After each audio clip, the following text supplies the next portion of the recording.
মামি, আর আমার ছোট মাটাকে দেখছি না কেন? তুলি আর মীরা রান্নাঘরের দিকে থাকায় এখনো শুভর চোখে পড়েনি তারা।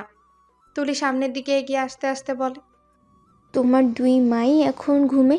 একজন সেই ভোরে উঠে সারাক্ষণ টলছিল, তাই তাকে খাইয়ে বুঝিয়ে শুনিয়ে ঘুম পাড়িয়ে দিয়েছি। আর মা তো ওনার মাথা নিয়ে উঠতে পারছেন না। এবার তো আমি চলে এসেছি, সব ঠিক হয়ে যাবে। বাই দ্য ওয়ে, কেমন আছো ভাবিমণি? আলহামদুলিল্লাহ ভালো। তুমি? এখানে আসার আগে খারাপ ছিলাম, তবে এখন খুব ভালো লাগছে। আচ্ছা যাই, ফ্রেশ হয়ে আসি। তুর্যের আবার খিদে পেয়েছে খুব। বলেই হেসে দেয় শুভ। অতঃপর সিঁড়ির দিকে এগিয়ে গিয়ে আচমকাই তুর্যকে জড়িয়ে ধরে বলে, কেমন আছিস ভাই? হুম, ভালো, গম্ভীর স্বরে বলল তুর্য। এই লোকটা আসলেই খারাপ। সে না হয় তার কিছু হয় না, কিন্তু তুলি বুবু তো বলল যে ছেলেটা তাদের ভাই। মনে মনে কথাগুলো ভেবে মুখ বাঁকায় মীরা। মাহিরের রুমের বারান্দায় চুপটি করে বসে আছে মিলে। কোনো রকম নরণচরণ দেখা যাচ্ছে না তার মধ্যে। লড়লেই যে মুশকিল। মাহির যে তাকে হুমকি দিয়েছে, এক চুলো যদি সে নড়ে তবে তার কপালে খারাপই আছে বলেই সাড় নিতে গেছে সে। আর মিলিও তার কথা অক্ষরে অক্ষরে পালন করছে। তাই তো পুতুলের ন্যায় এখনো বসে আছে। মিলি, এদিকে আয়। ওয়াশরুম থেকে বেরিয়ে মাহির তাকে ডাক দেয়। মিলের মধ্যে কোনো রকম পরিবর্তন দেখা যায় না। সে আগের ন্যায় চুপটি করে বসে থাকে। এতে রেগে যায় মাহির, কিন্তু রাগের মাথায় কিছু করতে সে নারাজ। সে চায় না আর কোনো দূরত্ব। তাই তো রাগটাকে সামলে নিয়ে আবারও ডাকে, জান, তুই আসবি নাকি? আমি কোলে করে নিয়ে আসবো। মাহিরের জান সম্বোধনে রেগে যায় মিলি। অতঃপর বসা থেকে উঠে পড়ে। লোকটাকে আছে কিছু কড়া কথা শোনাবে। কি পেয়েছেটা কিসে? যখন যা ইচ্ছে হবে তাই করবে। হুঁ, সামনের জন কি চায় সেটা একবারের জন্য ভাববে না। যতটা না রাগ নিয়ে এসেছিল তার দ্বিগুণ লজ্জায় পড়ে যায় মিলি। মাহির বলে, মাহিরের কোমরে একটা টাওয়াল পেঁচানো আর একটা হাতে ধরা। চুল মোছা হয়নি তার। মাথা থেকে ফোঁটা ফোঁটা জলকণা ঘাড় চিবুকবে, শরীরে মিশছে। তা দেখে শুকনো একটা ঢোক গিলে মিলে। তার হাওয়া টাইট। নিজের জায়গা থেকে এক চুলো নড়তে পারছে না সে। শুধু নয়ন জোড়া এদিক সেদিক করছে। কি হলো, দাঁড়িয়ে পড়লি কেন জান? বলেই মাহির বিছানার একপাশে পা ঝুলিয়ে বসে। অতঃপর আবারও ইশারায় তাকে ডাকে। এক পা করে মাহিরের সামনে গিয়ে দাঁড়ালো মিলি। বেশ দূরত্ব বজায় রেখে। তবে সেই দূরত্ব ছিল অল্পক্ষণের জন্য। এক নিমিষে মাহির তার লম্বা হাত বাড়িয়ে মেয়েটার কোমরের একপাশে টান দিয়ে দূরত্বটা গুছিয়ে দিল। অতঃপর আর এক হাতে থাকা টাওয়ালটা মিলির কাঁধে রেখে দুহাত দিয়ে তাকে জড়িয়ে ধরল। নে, মাথাটা মুছে দে ঝটপট। মাহিরের এরূপ কাণ্ডে মিলির সারা শরীর মির্গি রোগীর ন্যায় কাঁপুনি উঠতে নিলে নিজেকে সামলে শক্ত হয়ে দাঁড়ায়। অতঃপর কাঁধ থেকে টাওয়ালটা নিয়ে মাহিরের চুল মুছে দেয়। মেয়েটাকে দেখে বোঝার উপায় নেই আদৌ সে বিরক্ত কিনা। একদম চুপচাপ, অনুভূতিহীন কাঠের পুতুল মনে হয় মাহিরের কাছে। মিলি। আস্তে করে ডেকে ওঠে মাহির। কোনো রকম উত্তর না দিয়ে মাহিরের দিকে তাকায় মিলে। সেটাও খুব অল্প সময়ের জন্য। অতঃপর চোখ সরিয়ে নেয়। মিলি, বোঝার চেষ্টা কর, সব কিছু ঠিক করে নিতে চাই আমি, শুধুমাত্র তোর কথা ভেবে সেই দিন। ব্যাস, অনেক ভেবে ফেলেছো তোমরা আমার জন্য। এবার আল্লাহর ওয়াস্তে আমাকে একা ছেড়ে দাও। আমার নিজের সিদ্ধান্ত নিজেকে নিতে দাও। দয়া করে নিজেদের সিদ্ধান্তগুলো আমার উপর আর চাপিয়ে দিও না। মিলির সারা শরীরে যেন নাম না জানা মহাশক্তি এসে ভর করেছে। তাই তো মাহিরের বলিষ্ঠ হাত দুটো এক ঝটকায় দূরে সরিয়ে চলে গেল। গন্তব্য হয়তো নিজের রুম। মিলির বলা প্রত্যেকটা কথা এখনো পর্যন্ত মাহিরের বুকের বাপাশে ছুরির ন্যায় খোঁচাচ্ছে। আখিচোড়া তার জ্বালা করছে। সে কি কাঁদছে? না না, ছেলে মানুষের কাঁদতে নেই, দুর্বল হতে নাই। নতবা সামনের জনকে কিভাবে সামলাবে? পাহাড় সমান অভিমানী বা ভাঙাবে কিভাবে? চোখ বুজে বড় বড় দুটো শ্বাস নেয় মাহি। অতঃপর বিড়বিড় করে বলে, খুব কষ্ট দিয়ে ফেলেছি তোকে। আর না জান, এবার তোর সুখের পালা। দেখিস, সুখের চাদরে মুড়িয়ে রাখবো তোকে। চৌধুরী পরিবারের মীরা তুলি ব্যতীত সকলে একসাথেই খেতে বসেছে টেবিলে। বাড়ির বৌদুরকে বাদ দিতে চাননি তারা। তবে তুলির আবদার করে বসে যে সে আর মীরা তাদের বেড়ে খাওয়াবে। তাই আর না করেননি। এখনো পর্যন্ত তুর্য মীরাকে খেয়াল করেনি। সে কোনো দিকে না তাকিয়ে এক নাগারেই খেয়ে যাচ্ছে। হঠাৎই তার নাকে ভেসে আসে রাতে পাওয়া সেই মেয়েলি মিষ্টি গন্ধটা। অবশেষে চোখের বাতার দুটো বন্ধ হয়ে যায় তুর্যের। তার বুঝতে বাকি থাকে না এই গন্ধের উৎস কোথায়। মুচকে হেসে চোখ খুলে পাশে তাকাতেই দেখতে পায় লাল টুকটুকে শাড়ি পরিহিতা মীরাকে। টানা টানা চোখে হালকা করে কাজল পরা, কপালের মাঝখানে ছোট্ট একটা টিপ। প্রতিদিনের মতোই কানে ছোট ছোট একজোড়া কানের দুল, গলায় পাতলা চেইন। ব্যাস, এতেই মেয়েটাকে অপরূপ লাগছে। তবুও তুর্যের কাছে মনে হচ্ছে কোথাও একটা কমতি আছে মেয়েটার মুখে। এই তো পেয়েছে। মেয়েটার মুখের হাসিটা এখন গায়েব। কিন্তু কেন? সেই হাসির অনুসন্ধান করতে গিয়ে দেখে মেয়েটা কেমন ফ্যাকাশে মুখ নিয়ে তার দিকে একবার, তো নিজের হাতের দিকে আরেকবার তাকাচ্ছে। মীরার দৃষ্টি অনুসরণ করলেই তার চোখ মুখ শক্ত হয়ে যায়। সে দেখে মীরার ডান হাতটা শুভ তার বাম হাতের মুঠোয় নিয়ে অবাক দৃষ্টিতে তাকিয়ে আছে তার দিকে। চোখে মুখে তার হাজারো মুগ্ধতা, আর বাড়ির সবাই অবাক হয়ে দেখছে শুভর কাণ্ড। আচমকা বসা থেকে উঠে পড়ে শুভ, অতঃপর মীরার সামনে সোজা হয়ে দাঁড়ায়। তখনও মীরার হাত শুভর হাতের মুঠোয় বন্ধি। I can't believe the red rose. Oh, whom? You are my white rose. White rose.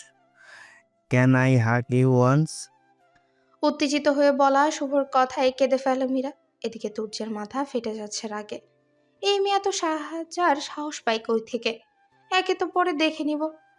এখন সে শুভকে দেখবে। থেকে উঠে পড়ে তুর্য। এক ঝটকায় শুভর হাতের মুঠো থেকে মীরার হাতটা ছাড়িয়ে নেয়, আর এক পাশ থেকে তাকে জড়িয়ে ধরে। অতঃপর শুভকে উদ্দেশ্য করে হিসিয়ে বলে, দূরে থাকবি এর থেকে, বউ আমার। এক মুহূর্ত আর দাঁড়ালো না তুর্য। ওভাবে মীরাকে এক পাশ থেকে জড়িয়ে ধরে হাঁটা ধরে নিজের রুমের উদ্দেশ্যে। মীরা তুর্যের দিকে তাকিয়ে দেখে রাগে চোটে লোকটার ফর্সা মুখটা পুরো লাল হয়ে গেছে। চল তার শক্ত। তুর্য শুভকে বলা কথাটা তার একদমই খারাপ লাগেনি, বরং খুব বেশি ভালো লেগেছে। এদিকে শুভর মুখখানা দেখার মতো হয়েছে। এখনো পর্যন্ত সবাই তার দিকেই তাকিয়ে আছে। বেশ অস্বস্তি লাগছে তার। এবার জাহিদ চৌধুরী ওনার মুখ খুলেন। এসব কি ধরনের আচরণ বেটা? তোমার থেকে অন্তত এসব আশা করিনি। মামার কথায় শুভ নিজের মুখটা আরো করুণ করে ফেলে। অতঃপর বলে, I am sorry মামা, কিন্তু তুর্য এসব কি বলে গেল? ওর বিয়ে মানে? হোয়াইট রোজকে দেখে তো মনে হচ্ছে 18ই হয়নি। সব হয়েছে। ওর 18ও হয়েছে, আর ওদের বিয়েও হয়েছে। ওসব সার আর খাওয়ায় মন দে। শান্ত স্বরে বলে তহিন। মনটা খারাপ হয়ে যায় শুভর এসব শুনে। আর কিছু খেতে পারে না সে। সবার দিকে তাকিয়ে হালকা হাসার চেষ্টা করে উঠে পড়ে চেয়ার ছেড়ে। অতঃপর বলে, আমার খাওয়া শেষ, ওপরে যাচ্ছি, ক্লান্ত লাগছে খুব। এতক্ষণ যাবৎ যা কিছু হলো সবটাই নীরব দর্শকের মতো দেখছিল তুলি, বুশরা ও শান্তি চৌধুরী। তবে তিনি আর চুপ থাকতে পারলেন না। স্বামীর উদ্দেশ্যে ওনার সেই লম্বা বাণী শুরু করে দিলেন। দেখেছ মেয়েটা কেমন বেহায়া? ছেলেটা আমার আসা মাত্রই কেমন বিব্রতকর পরিস্থিতিতে ফেলে দিল।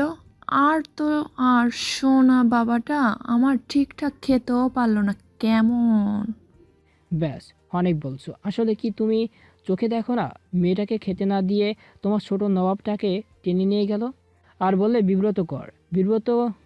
বিব্রত অস্বস্তি লজ্জা তো ফেলেইছে তোমার সোনা বাবাটা। দেখলে না মেয়েটা কেমন দেখলে না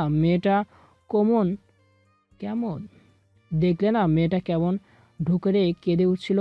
নাকি সেই সময় তোমার চোখে ছানি পড়ছিল? কথাগুলো বলেই সেখান থেকে চলে গেলেন জাহিদ চৌধুরী। তুহিনও বাবাকে অনুসরণ করে মানে মানে কেটে পড়ল সেখান থেকে।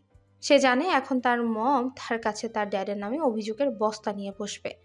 তাই সামনে থেকে মানে মানে কেটে পড়া শ্রেয় বলেই মনে করলো তুহিন। আসলে সে বাপের নাওটা কি না। শান্তি চৌধুরী থম মেরে চোখ মুখ শক্ত করে বসে আছেন। দেখে বোঝা যাচ্ছে তিনি ভেতরে ভেতরে ফুঁসছে রাগে। এই বয়সে এসেও তার ছেলে মেয়েদের সামনে অপমানিত হতে হলো ভেবেই আরও দ্বিগুণ রেগে গেলেন তিনি মীরার উপরে। ঘরে ঢুকে এক ঝটকায় মীরাকে নিজের থেকে দূরে সরিয়ে দিল তুর্য। আচমকা এমন হওয়াতে নিজের ভারসাম্য ধরে রাখতে পারল না মীরা, যার ফলস্বরূপ ফ্লোরে গিয়ে পড়ল সে। এতে বেশ অবাক হয়ে যায় মীরা।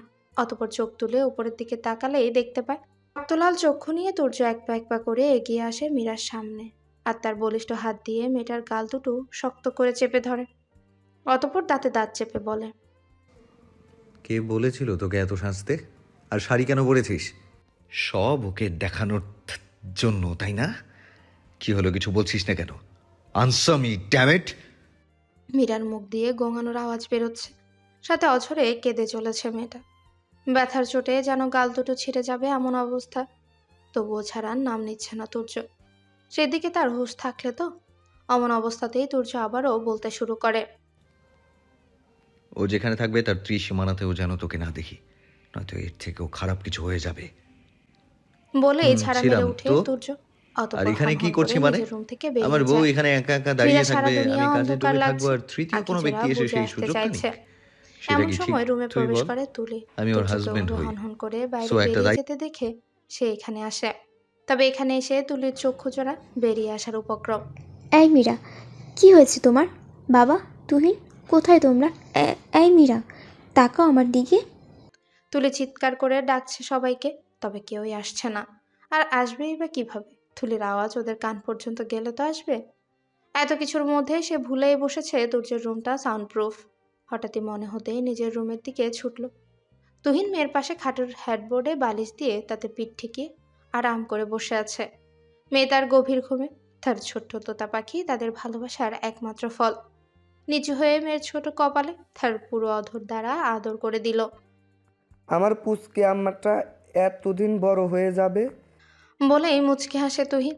হেমত অবস্থায় হন্তদন্ত হয়ে ঘরে ঢুকে তুলি। ব্যাপার কি? বাচ্চাদের মতো ছুটছো কেন?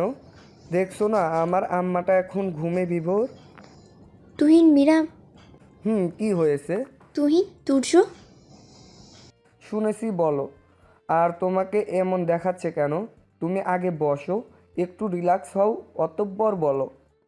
বসলো না তুলি। তার মুখ দিয়ে কথা বেরোতে চাইছে না। সবকিছু কেমন গুলিয়ে যাচ্ছে। তাই স্বামীর হাত ধরে টেনে নিয়ে গেল তুর্যের ঘরে। তুহিনও অবাক হয়ে যায় মীরার অবস্থা দেখে। দুটো গাল এখনো অব্দি লাল হয়ে আছে। তুহিনের আর বুঝতে বাকি থাকে না এই অবস্থা কে করেছে। কি হয়েছে তুহিন? কি হয়েছে তুহিন? তোমাকে আর বড় বৌমাকে দেখলাম। আর বলতে পারলো না জাহিদ চৌধুরী। তার আগেই সামনে তাকিয়ে থ হয়ে দাঁড়িয়ে পড়েছেন। তিনি একটু নিচেই যাচ্ছিলেন।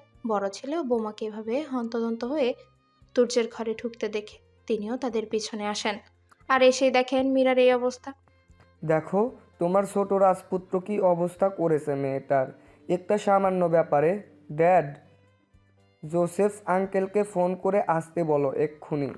হ্যাঁ, করেছি। আর আজ তো দেখেই নিচ্ছি ওই অপদার্থকে। জাহিদ চৌধুরী চলে গেলেন ডাক্তারকে কল করতে। এদিকে তুর্য খুব জোরেই গাড়ি চালাচ্ছে। তার রাগ কন্ট্রোলের বাইরে। শুভর সাহস কি করে হয় তার বিয়ে করা বউকে হাক করতে চাওয়ার? এটাই কি যথেষ্ট নয় রকচটা তুর্যের জন্য? তার গাড়ি এসে থেমেছে একটা জনহীন নদীর পাড়ে। যখন তার রাগ কন্ট্রোলের বাইরে থাকে কিংবা প্রচন্ড মন খারাপ হয়, তখন এখানে এসে একলা সময় কাটায় সে। প্রচণ্ড বয়ের কারণে এমনটা হয়েছে, তবে বয়ের কোনো কারণ নেই। একটা ঘুমের ইনজেকশন দিয়ে দিয়েছি, এখন ঘুমাবে। পুরোপুরি ঘুমটা হলে ঠিক হয়ে যাবে। বলেন ডাক্তারবাবু। অতঃপর জাহিদ চৌধুরীকে উদ্দেশ্য করে বলেন, তা মিস্টার চৌধুরী, কাউকে কিছু না জানিয়ে ছোট ছেলেকে বিয়ে দিয়ে দিলেন। এটা কিন্তু একদম ঠিক করেননি। আপনি ভুল ভাবছেন ডাক্তার সাহেব। ছেলে পছন্দ করে করেছে, হুট করেই করেছে। তাই ব্যাপারটা আপনারা কেউ জানেন না, তবে জেনে যাবেন সবাই। এই তো 2 দিন পরে একটা পার্টি রাখেছি, তখন সবাইকে একসাথে জানিয়ে দেব। ছেলের পছন্দ আছে বলতে হবে। আজ তবে উঠি মিস্টার চৌধুরী, পার্টিতে দেখা হচ্ছে তাহলে। নিশ্চয়ই। ডাক্তারবাবু চলে গেলেন মীরাকে দেখে। সকলে একসাথে একটা দীর্ঘশ্বাস ফেলল। যাক, অন্তত মেয়েটা ঠিক আছে। মীরার অবস্থা দেখে কি ভয়টাই না পেয়েছিল তারা। মাগরিবের আজান একটু আগে ঘুম ভেঙে গেল মীরা। চোখ দুটো খোলা রেখে আড়মোড়া ভেঙে পাশ ফিরলে তার চোখের সামনে জলজল করে ওঠে একটা সোফা, যেটা বর্তমানে তার বেড বলাই যায়। সঙ্গে সঙ্গে ভ্রুচোরা এক করে ফেলল মীরা। সে ভাবছে তার সোফা নামক বেডটা খালি পড়ে আছে, তবে সে কোথায় আছে? অন্তরে এহেন প্রশ্ন জাগে তার। তড়াক করেই এক লাফে উঠে পড়ে সে। এতক্ষণে মীরা বুঝে গেছে যে সে বেশরম লোকটার বেডেই আছে। বুক তার দুরু দুরু করছে এখনো। পাশে বেশরম লোকটা তাকে এভাবে দেখে নেয়নি কি না? কি ব্যাপার, এভাবে হাঁপাচ্ছ কেন তুমি? রুমের ভিতর দৌড়াদৌড়ি করছিলে নাকি? ঘরে ঢুকেই তুলি মীরার উদ্দেশ্যে প্রশ্ন ছুড়লে। তৎক্ষণাৎ দুদিকে মাথা নাড়ে মীরা। তা দেখে চক্ষু চড়া ছোট ছোট করে তাকায় তুলে। হতপর রাগ করে মীরার উদ্দেশ্যে বলে, চুপচাপ এখানে এসে বসো। দুপুর থেকে কিছুই খাওয়া হয়নি। এখন আমি তোমাকে নিজের হাতে খাইয়ে দেব, আর তুমি লক্ষ্মী মেয়ের মতো খেয়ে নেবে। মীরার ওরকম অবস্থা দেখে অস্থির হয়ে পড়েছিল তুলি। এই মেয়ের দিকে তাকালেই তার বুকে শীতল হাওয়া বয়ে যায়। তার ছোট বোন টুকি যদি বেঁচে থাকতো তবে এই বয়সেরই হতো। খুব মিস করে তুলি তার ছোট্ট টুকিকে। তবে এই মেয়েটাকে তার কেমন যেন বড্ড আপন আপন লাগে। তুলির বোন তাদের সাথে নেই 6 বছর হয়ে গেল, তবুও স্মৃতির পাতায় সে খুব করে জলজল করে। এই দুনিয়ার কিছুই দেখা হয়নি তার ছোট্ট টুকির। মাত্র 13 বছর বয়সে ডেঙ্গু জ্বরে আক্রান্ত হয়ে পরলোক গমন করে সে। মনে মনে এসব ভেবেই দীর্ঘশ্বাস ফেলে তুলি। অতপর খাবারের প্লেট নিয়ে এগিয়ে যায় মীরার দিকে। এখানে আসার আগে খাবারগুলো গরম করে এনেছে মেয়েটার জন্য। তুলি হাতে খাবারের প্লেট দেখে মাথা নিচু করে নেয় মীরা। তা দেখে তুলি বলে, কি হলো, খাবে না? তুলির প্রশ্নে মাথা নিচু করে রেখে দুদিকে মাথা নাড়ে মীরা, যার অর্থ সে খাবে না। মার চিনো? মার দেবো তোমাকে। চুপচাপ বসে লক্ষ্মী মেয়ের মতো খেয়ে নাও। তুলির এহেন গম্ভীর কণ্ঠস্বর শুনে ভয় পেয়ে যায় মীরা। অতপর নড়ে চড়ে বসে। তা দেখে হেসে ফেলে তুলি। ভাত মেখে মীরার মুখে এক লোকমা দিয়ে আস্তে করে ডাকে তাকে। মীরা, তুলি ডাকে তাকায় মেয়েটা। তুর্য তোমাকে নিয়ে ভীষণ পজিটিভ। তুলির কথায় ছলো ছলো নয়নে তাকায় মেয়েটা। অন্তর তার ফালা ফালা হয়ে যাচ্ছে। সে নিজের জিনিসের খুব যত্ন নিতে জানে। ছেলেটা একটু একরোখা, জেদি বদমেজাজি বটে, তবে মনের দিক দিয়ে অনেক ভালো। সে সজ্ঞানে কাউকে কষ্ট দেয় না। মীরার মুখটা আবারও কালো হয়ে যায় এক নিমিষে। তুর্য। মীরার মুখটা নিমিষেই কালো হয়ে যায় তুর্যের গুণগান শুনে। সেটা বুঝতে পেরে তুলি বলে, আচ্ছা, বুশরাতের সম্পর্কে তোমায় বলি, তুমি তো কিছুই জানো না ওর ব্যাপারে। মীরা চোখে মুখে একরাশ কৌতূহল নিয়ে তুলির দিকে তাকায়। তা দেখে মুচকে হাসে তুলি। অতপর বলে, জানো মীরা, প্রথম যেদিন বুশরাত আর শুভ্রকে একসাথে দেখেছিলাম, আমিও ঠিক তোমার মতোই অবাক হয়েছিলাম। অবাক হওয়ারই ব্যাপার, কেননা বুশরাত তো আমাদের শ্বশুর মশাইয়ের মতো দেখতে। আসলে কি বলতো, বুশরাত তার মায়ের মতো দেখতে, আর শুভ তার বাবার মতো। এইখানে মজার বিষয় হচ্ছে, বাবা আর ফুপু মানে বুশরাতের মা অনেকটা এক দেখতে। এই যেমন তুমি আর মাহির। তোমাকে তো আমি দেখেই বুঝেছিলাম তুমি মাহিরের বোন। শুভর বাবা একজন বিজনেসম্যান। তাদের আসল বাড়ি ইন্ডিয়াতে হলেও তারা ইউরোসে সেটেল। সময় পেলে ওনারা ইন্ডিয়াতে নিজেদের ভিটে মাটিতে এসে সময় কাটাতেন। দেশের প্রতি বুশরাতের বাবার তেমন টান না থাকলেও ফুপি মানে শুভর মার নিজের দেশের প্রতি এক আলাদা টান অনুভব করেন। তিনি মনে করেন নিজের মাতৃভূমি ভারতবর্ষে বাচ্চাদের জন্ম দিলে ভারতবর্ষের জন্য তিনি যে টানটা অনুভব করেন, সেই একই টান ওনার বাচ্চারা অনুভব করবে। তাই তো তিনি যখন দ্বিতীয়বারের 4 মাসে অন্তঃসত্ত্বা, তখনই দেশে চলে আসে স্বামী সন্তানের সাথে নিয়ে। শুভ্রর বাবা ওনার স্ত্রীকে অনেক ভালোবাসেন। হাজার কাজের ব্যস্ত থাকা সত্ত্বেও তিনি ওনার একজন বিশ্বস্ত কর্মচারী সব দায়িত্ব দিয়ে এখানে এসেছেন। অবশ্য এখান থেকে তিনি ওনার কাজের সমস্ত হিসাব রাখেন। তখন শুভর বয়স মাত্র 7.5 বছর। সেই বয়সেই সে তার মায়ের খেয়াল রাখার চেষ্টা করত। আর করবেই না বা কেন? তার মা যে তাকে প্রমিস করেছে তাকে একটা ছোট্ট বোন এনে দেবে বলে। মাঝে মাঝে বাবা মা তুহিন তুর্য তাদের ওখানে গিয়ে সময় কাটিয়ে আসতেন। এইভাবেই কেটে যায় আরও 5 মাস। এরপর একদিন রাতের বেলা ওনার লিভার পেন ওঠেন। হসপিটালে নিয়ে যাওয়া হয়। সেই রাতটাই ছিল ওনার জীবনের শেষ রাত। বুশরাত জন্ম দিয়ে তিনি চলে যায় না ফেরার দেশে, যেখান থেকে মানুষ চাইলেও আর আপন মানুষদের কাছে ফিরে আসতে পারে না। তিনিও পারেনি। এই কঠিন সত্যটা সবাই মেনে নিলেও শুভর বাবা মেনে নিতে পারেনি। তিনি মানসিক দিক থেকে ভেঙে পড়েছেন। তখন ওনার ধারণা হয় ছোট্ট ভুসরাতের জন্য তিনি ওনার প্রিয়তমা স্ত্রীকে হারিয়েছেন। তাই ওনার সামনে সত্য জন্ম ফোটানো কন্যা শিশুকে নিয়ে আসলে তিনি হিংস্র হয়ে ওঠেন আর ভুসরাতকে আঘাত করতে উঠে পড়ে লাগেন। সবাই মিলে বুঝিয়ে সেই দিন ওনাকে কিছুতেই শান্ত করতে পারেনি। তখন ওনার মুখে শুধু একটা বাক্যই সবাই শুনতে পান, চাই না অমন বাচ্চা আমার, যার জন্য আমার স্ত্রীকে হারাতে হয়েছে। এই বাচ্চার মুখ আমি দেখতে চাই না। সরাও একে, নিয়ে যাও আমার চোখের সামনে থেকে। নিয়ে যাও ওকে তোমরা আমার থেকে অনেক দূরে। সেই দিন তিনি সদ্য মা হারা নব শিশুটি চাঁদ বনে চুমুতে চুমুতে ভরিয়ে দিয়েছিলেন। এরপর শুভর বাবা স্ত্রীর শোক কাটাতে 4 বছর লেগে যায়। আর তখন তিনি বুঝতে পারেন তিনি মেয়ের প্রতি অন্যায় করে ফেলেছে। উপরে গিয়ে তিনি ওনার স্ত্রীকে কী জবাব দেবে? স্ত্রীর শোকে কাতর হয়ে তিনি ওনার এক টুকরো জান্নাতকে অবহেলা করেছে। তখন কষ্ট যেন আরও দ্বিগুণ বেড়ে যায় ওনার।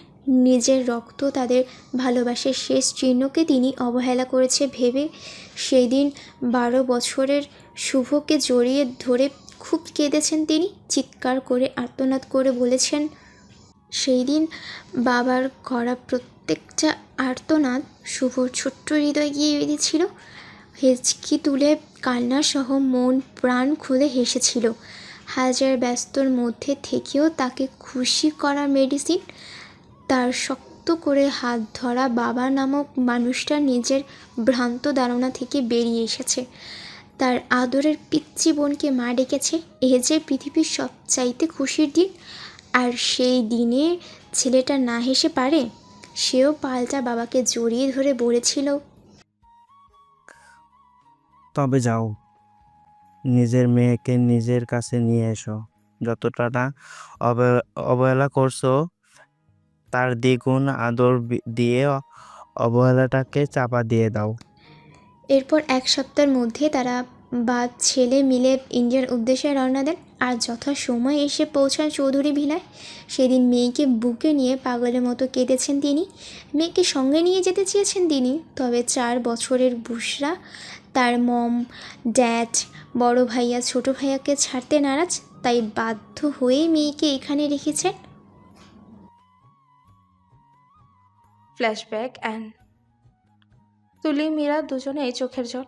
তুলি বা হাত দিয়ে চোখের কার্নিশে জমা অশ্রুটুকু মুছে নিয়ে বলে, এইসব জেনেছি তুহিনের কাছ থেকে।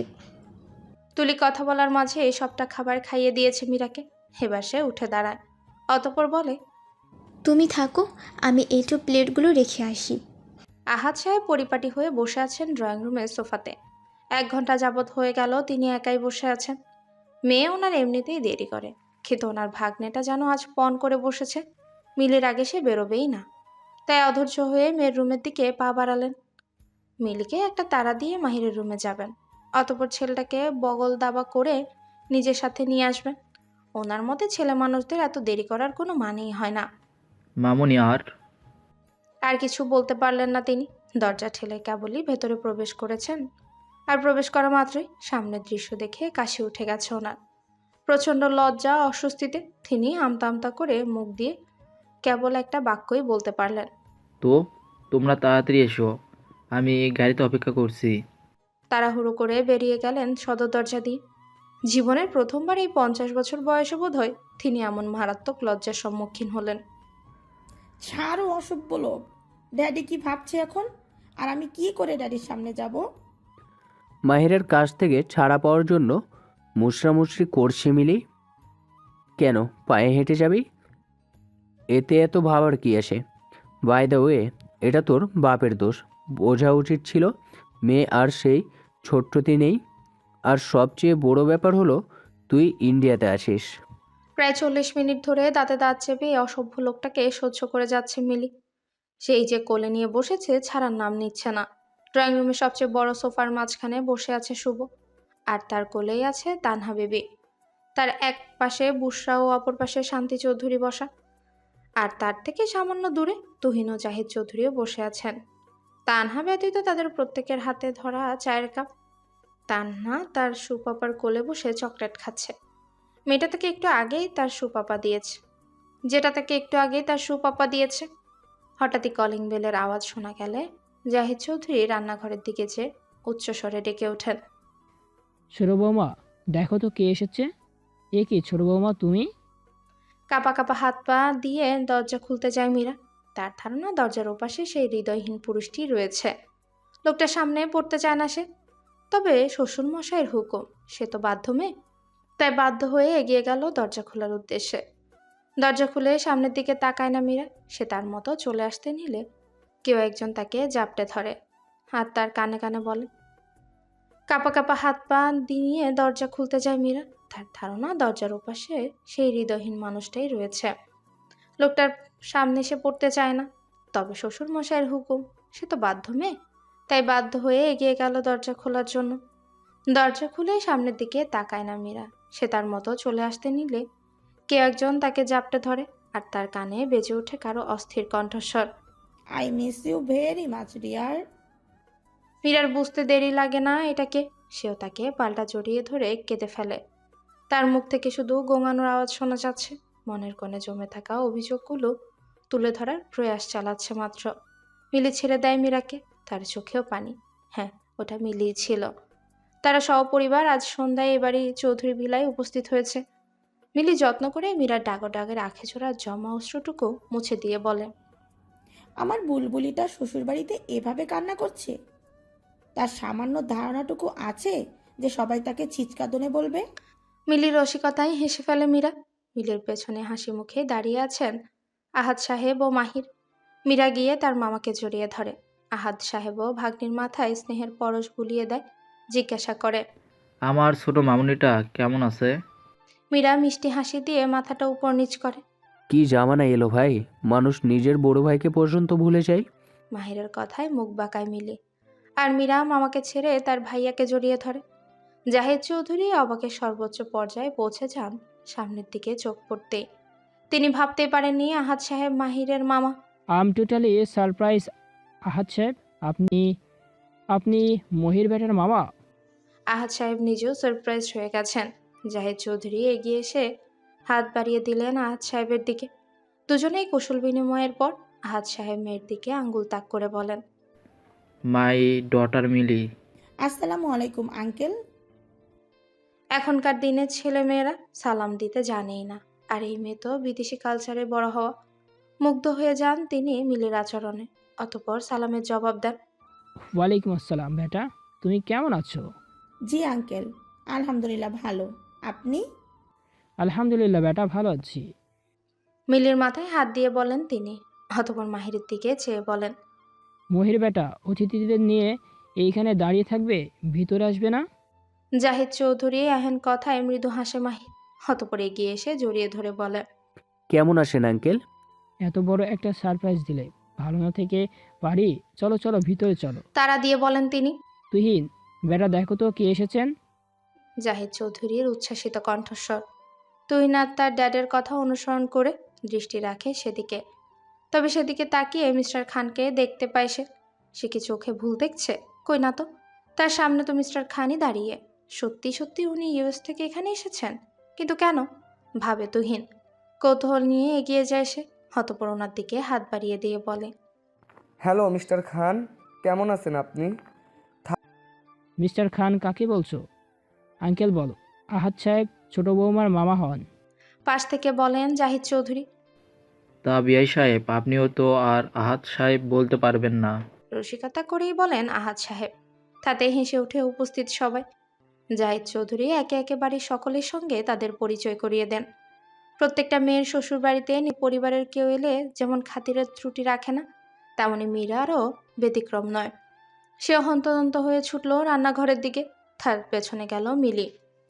আজ যে মাহির তার মামাদের নিয়ে আসবে তা সকলেই জানা ছিল, তবে তুর্য ও মীরা ব্যতীত।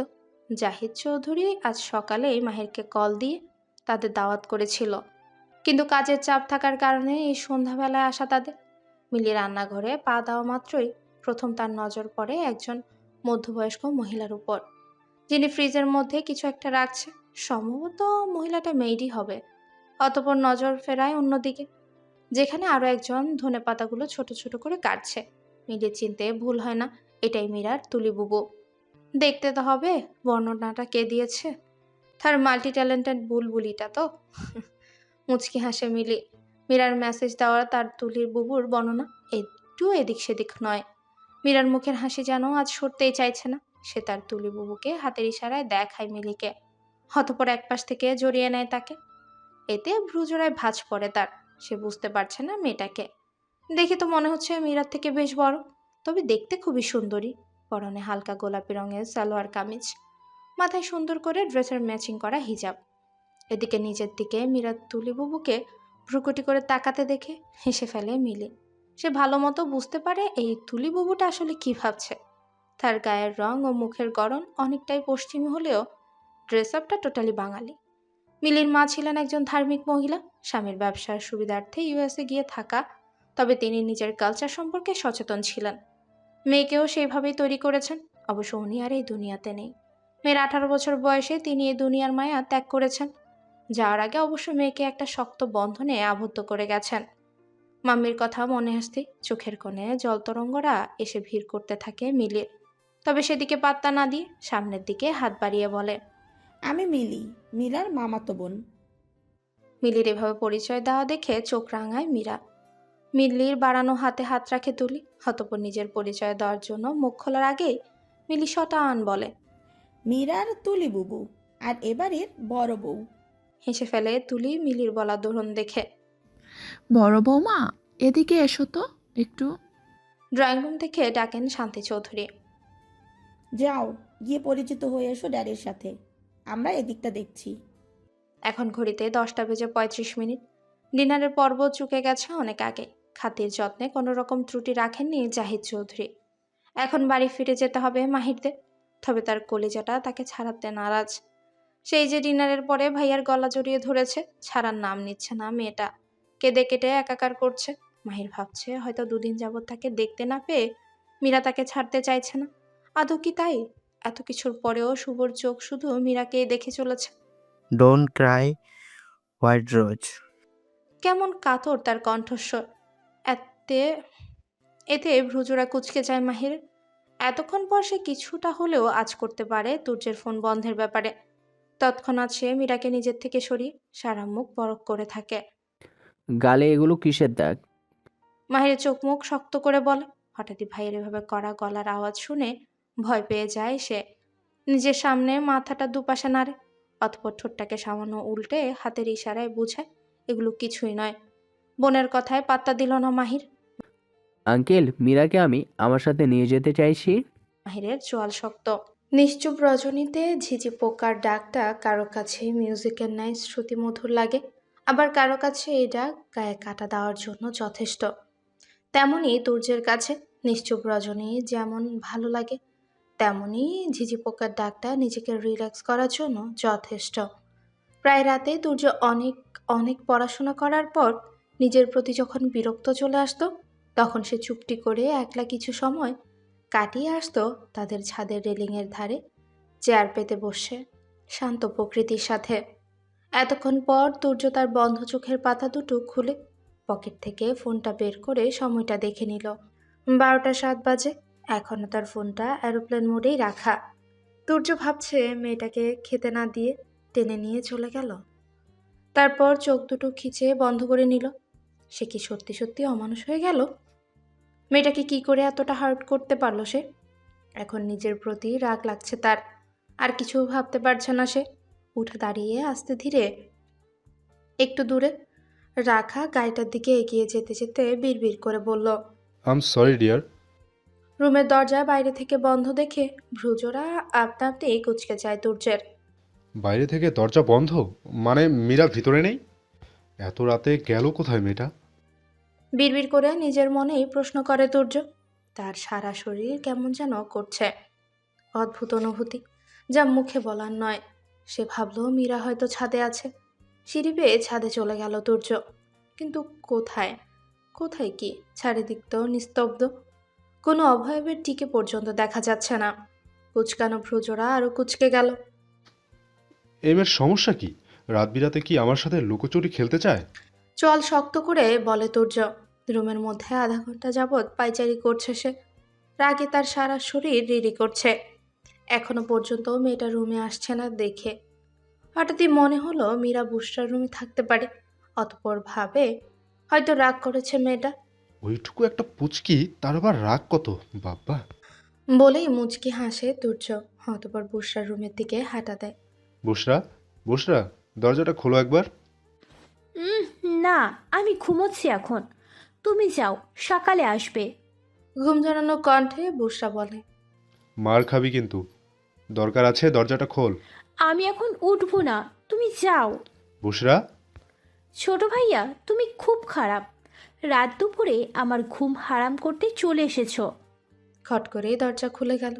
সামনে কোমরে দুহাত দিয়ে দাঁড়িয়ে আছে বুসরা। মীরা কোথায়?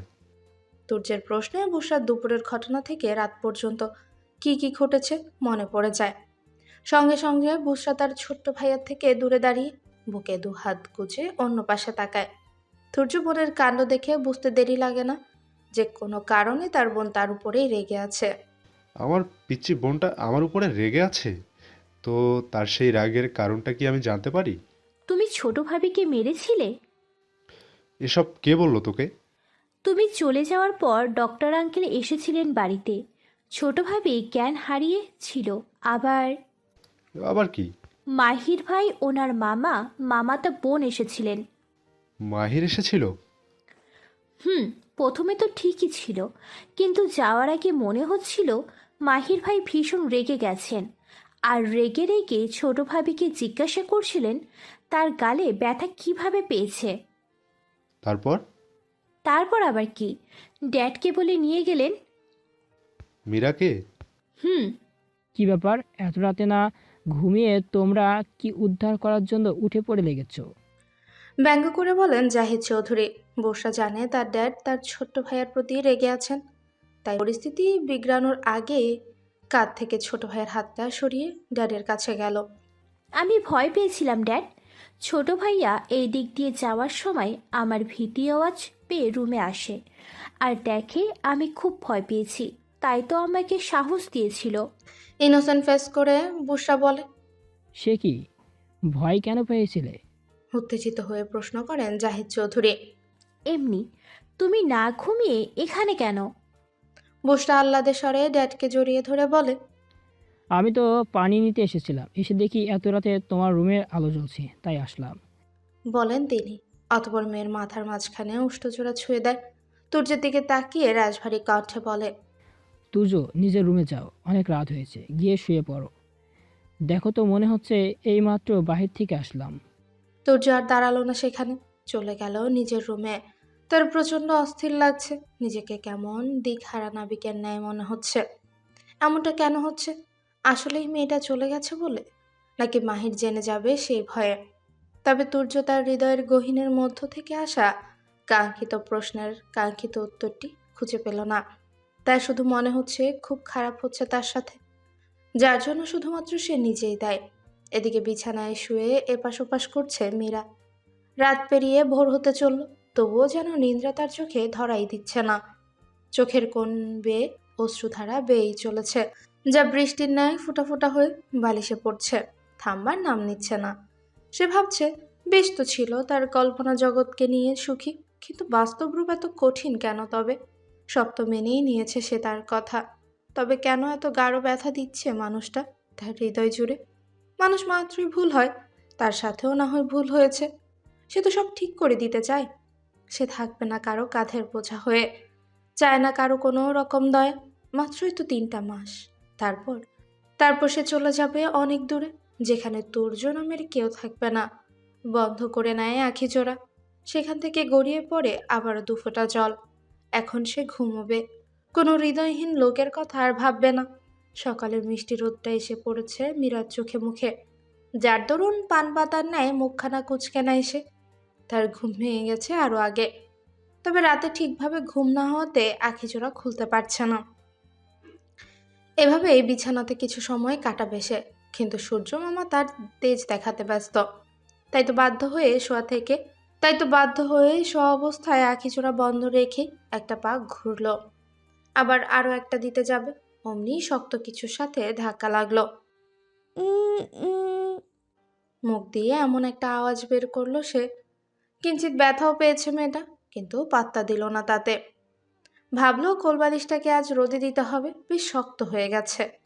অতঃপর সমস্ত ভাবনাকে সাইডে রেখে শক্ত কোলবালিশটাকে আষ্টে পৃষ্ঠে জড়িয়ে ধরে। মীরার কেমন অচ্ছে, ঘুরে থাকার কারণে কিছু মনে করলো না, চুপটি করেই রইল। এদিকে তুর্যের শরীরে নরম কিছু স্পর্শ পেতেই তার ঘুম ছুটে যায়। চক্ষু জোড়া খুলে পিটপিট করে তাকায় সে, অতঃপর নিজের দিকে তাকিয়ে পুরোই তার মুখ দিয়ে তুর্য শরীরে নরম কিছু স্পর্শ পেতেই তার ঘুম ছুটে যায়। চক্ষু জোড়া খুলে পিটপিট করে নিজের দিকে তাকিয়ে পুরোই হয়ে যায়। তার মুখ দিয়ে কোনো কথাই বেরোচ্ছে না। এদিকে মীরার নাকে অদ্ভুত মাতাল করা সুগন্ধি এসে ধাক্কা দিচ্ছে, যা সে এই পাশে ফেরার পর থেকেই পাচ্ছে। একে তো সারা রাত ঠিকভাবে ঘুম না হওয়ার কারণে চোখ খুলতে পারছে না বেচারি, তার উপর ওই পাগল করা গন্ধ, উফ, আর সহ্য করা যাচ্ছে না। তাই বাধ্য হয়ে মেয়েটা তার নাক মুখ ডুবিয়ে দিল সেই সুগন্ধি মাতাল ভাণ্ডারে। হাতপর মুখটা এপাশ ওপাশ করতে লাগলো, যার ফলস্বরূপ তার নাক ঠোঁট ছুঁয়ে ছুঁয়ে গেল সেখানে। দুর্বাঘাসের ন্যায় ছোট ছোট কোনো কিছুর দ্বারা তার নাকে মুখে শুষিয়ে লাগছে। হঠাৎ এক ধাক্কায় বিছানার এক কোণে গিয়ে পড়ল মীরা। একটা মাত্র ধাক্কা, যা তার ঘুম ছুটাতে যথেষ্ট। ডান হাতের খাটের হেডবোর্ডে বাড়ি লাগায় কিঞ্চিত ব্যথাও পেল সেখানে। এত জোরে ধাক্কাটা কে দিল দেখার জন্য চক্ষু জোড়া খুলে দেখে তুর্য চৌধুরী। প্রতিদিনের মতো আজও গায়ে কোনো কাপড় নেই, লোমশ বুকে দৃশ্যমান হয়ে আছে। শুধুমাত্র একটা ট্রাউজার পরে বিছানায় বসে বড় বড় শ্বাস নিচ্ছে, যা দেখেও হয়ে যায় মীরা। সঙ্গে ভীষণ রাগও লাগে তার। এই লোকের সমস্যাটা কি সে বুঝতে পারছে না। ও বাড়িতে থাকাকালীনও কম জ্বালায়নি, এখন মেয়েটা তার নিজের বাড়িতে এসেছে, এখানেও শান্তি নেই। মহাশয় ঠিকই সে অর্ধনগ্ন শরীর নিয়ে তার কল্পনায় চলে এসেছে, এসব ভেবে মুখ বাঁকায় মীরা। তখনই অতঃপর সামনের দিকে এগিয়ে একদম তর্জন মুখোমুখি হয়ে কানের নিচে ও ঘাড়ের মাঝ বরাবর জায়গায় কামড় বসায়। অতঃপর কোনো দিকে না তাকিয়ে ওয়াশরুমের দিকে দেয় এক দৌড়। তুর্য দাঁতে দাঁত চেপে এখনো পর্যন্ত চোখ বুজে আছে। মীরা যে জায়গায় কামড় দিয়েছে সেখানে চিনচিন ব্যথা করছে।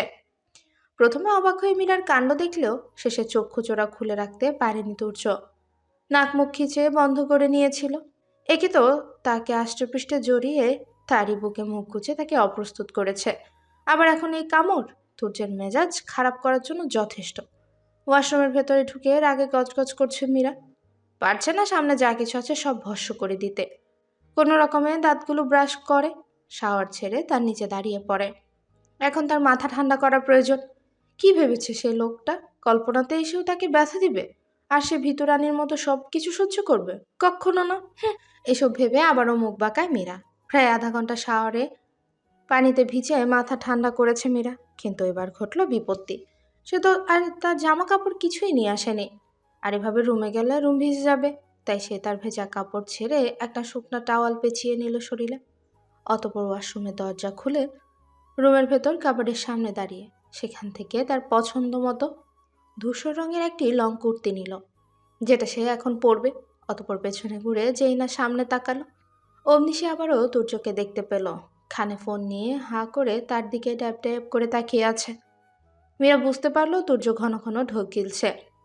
তখনকার মতো লোকটা উদম গায়ে আর নেই, এখন শরীরে একটা টি শার্ট জড়ানো, কিন্তু টি শার্টটা একটু বেশিই চেনা চেনা লাগতেছে তার কাছে।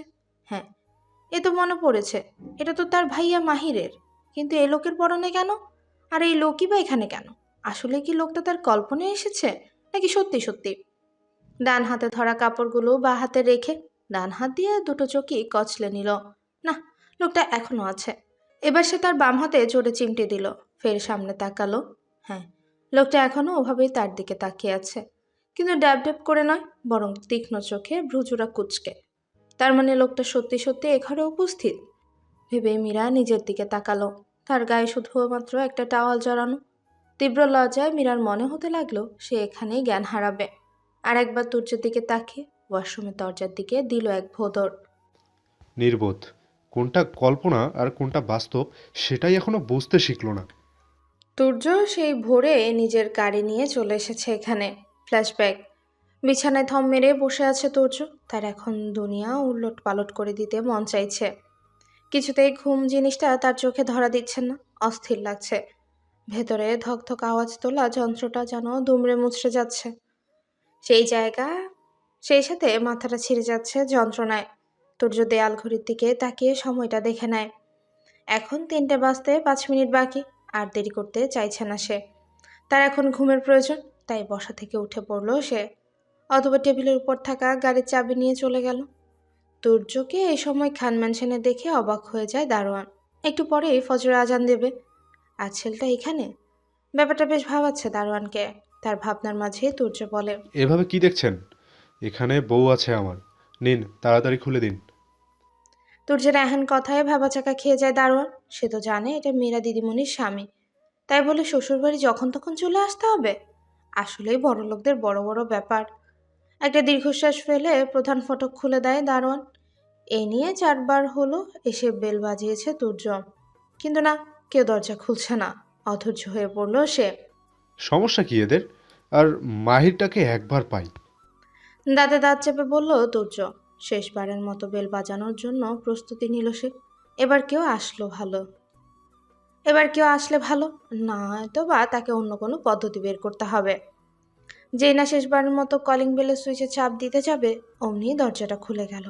তুর্য দেখলো ঘুমো ঘুমো চোখে মাহির দাঁড়িয়ে আছে, আর তার দৃষ্টি স্থির হয়ে তাক করা তারই দিকে।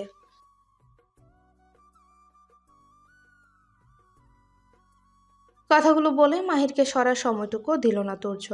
মৃদু ধাক্কা দিয়ে ভেতরে ঢুকে পড়ল সে। আর এদিকে পুরো থ হয়ে দাঁড়িয়ে রইল মাহির। দরজা খুলেই ওপাশে দাঁড়িয়ে থাকা তুর্যকে দেখে মেজাজ খারাপ হয়ে যায় মাহিরের। এমনিতে তার সাধের ঘুম নষ্ট করলো এই ছেলে, তার উপর আবার তার কলিজার গালে সেই অবস্থা চোখের সামনে ভাসছে। সে প্রথমে ভেবেই নিয়েছিল তুর্যকে কয়েকটা কড়া কথা শোনাবে, কিন্তু ছেলেটার দিকে পূর্ণ দৃষ্টিপাত করলেই দেখতে পায় তুর্যের সিল্কি চুলগুলো কেমন উস্কো খুস্কো হয়ে কপালে ছড়িয়ে আছে। পরনে রাতের জন্য পরা পাতলা টি শার্ট ও ট্রাউজার। চোখে মুখে অস্থির অস্থির ভাব, যা দেখে মাহির আর কিছু বলতেও পারল না। মীরার রুমের দরজার সামনে দাঁড়িয়ে অনবরত দরজা ধাক্কাচ্ছে তুর্য।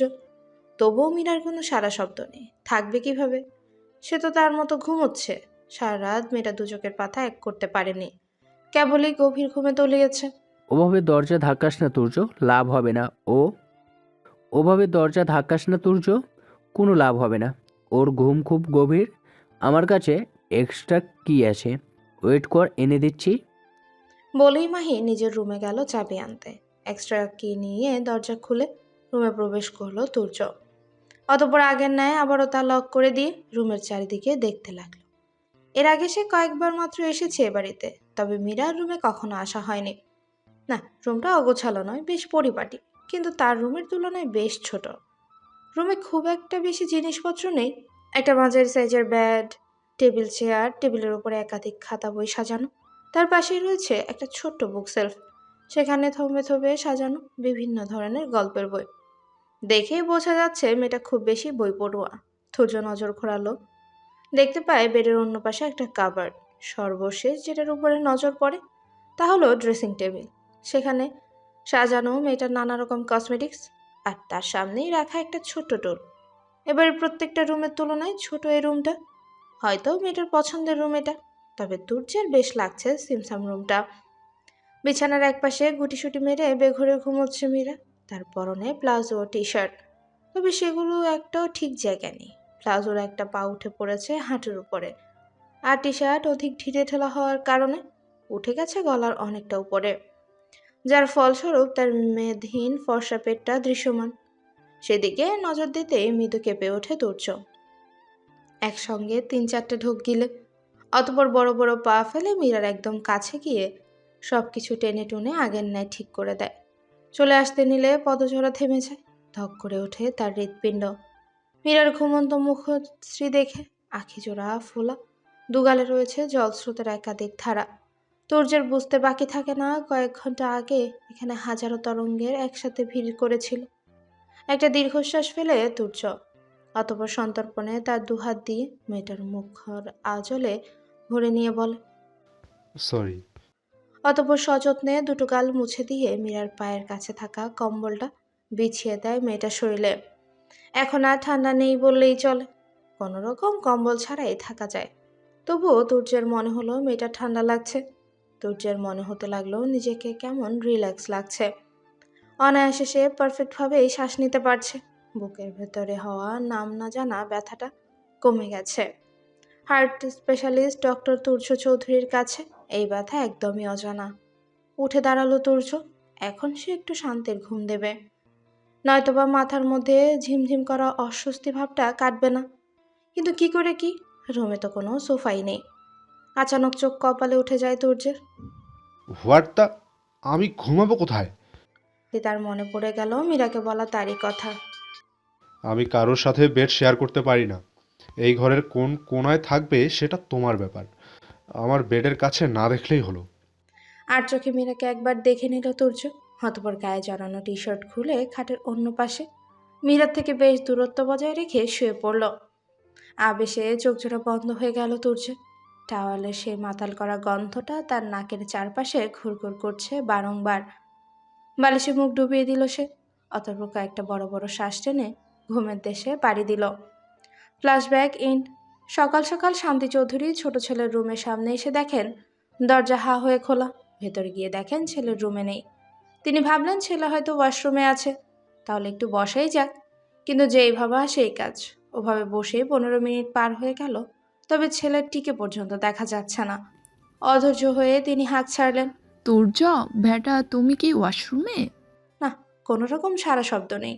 তাই তিনি বাধ্য হয়ে সেখান থেকে চলে এলেন। বুশরা, বুশরা। কিছু হয়েছে মম? সকাল সকাল এইভাবে ডাকছো যে? তোমার ছোট ভাইয়া কি গত রাতে বাড়ি ফেরেনি? কেন বলো তো? রুমে দেখলাম নেই, কোথায় গেল এই সাত সকালে? থাকলে তো দেখবে, সে আর শালা উপাস সম্বন্ধী বাড়ি আছে এখন। আমাকে এইমাত্র ফোনে জানালো বিয়ের পর প্রথমবার শ্বশুর বাড়ি গেল, তাও কিনা খালি হাতে। শেষের কথাগুলো বেশ আফসোসের সুরেই বলল তুহিন। তুর্য মীরার বাড়ির আছে শুনে ভেতরটা ছারকার হয়ে যাচ্ছে শান্তি চৌধুরীর। তিনি ছেলেকে কিভাবে বোঝাবেন ওই বোঝা মেয়ে তার যোগ্য নয়? তিনি কিভাবে ছেলেকে বোঝাবেন ওই বোবা মেয়ে তার যোগ্য নয়? চৌধুরী ভিলায় সে একদম বেমানান। তিনি ভেবেছিলেন মীরা চলে যাওয়ার ব্যাপারটা কাজে লাগাবেন, কিন্তু না, ছেলে তো বড় বউ ছাড়া একটা মুহূর্ত কাটাতে পারছে না। রাগে গজগজ করতে করতে তিনি নিজের রুমের দিকে হাঁটা ধরল। বাদ সাধল বুশরা। আরে মম, তুমি ওদিকে কোথায় যাচ্ছ?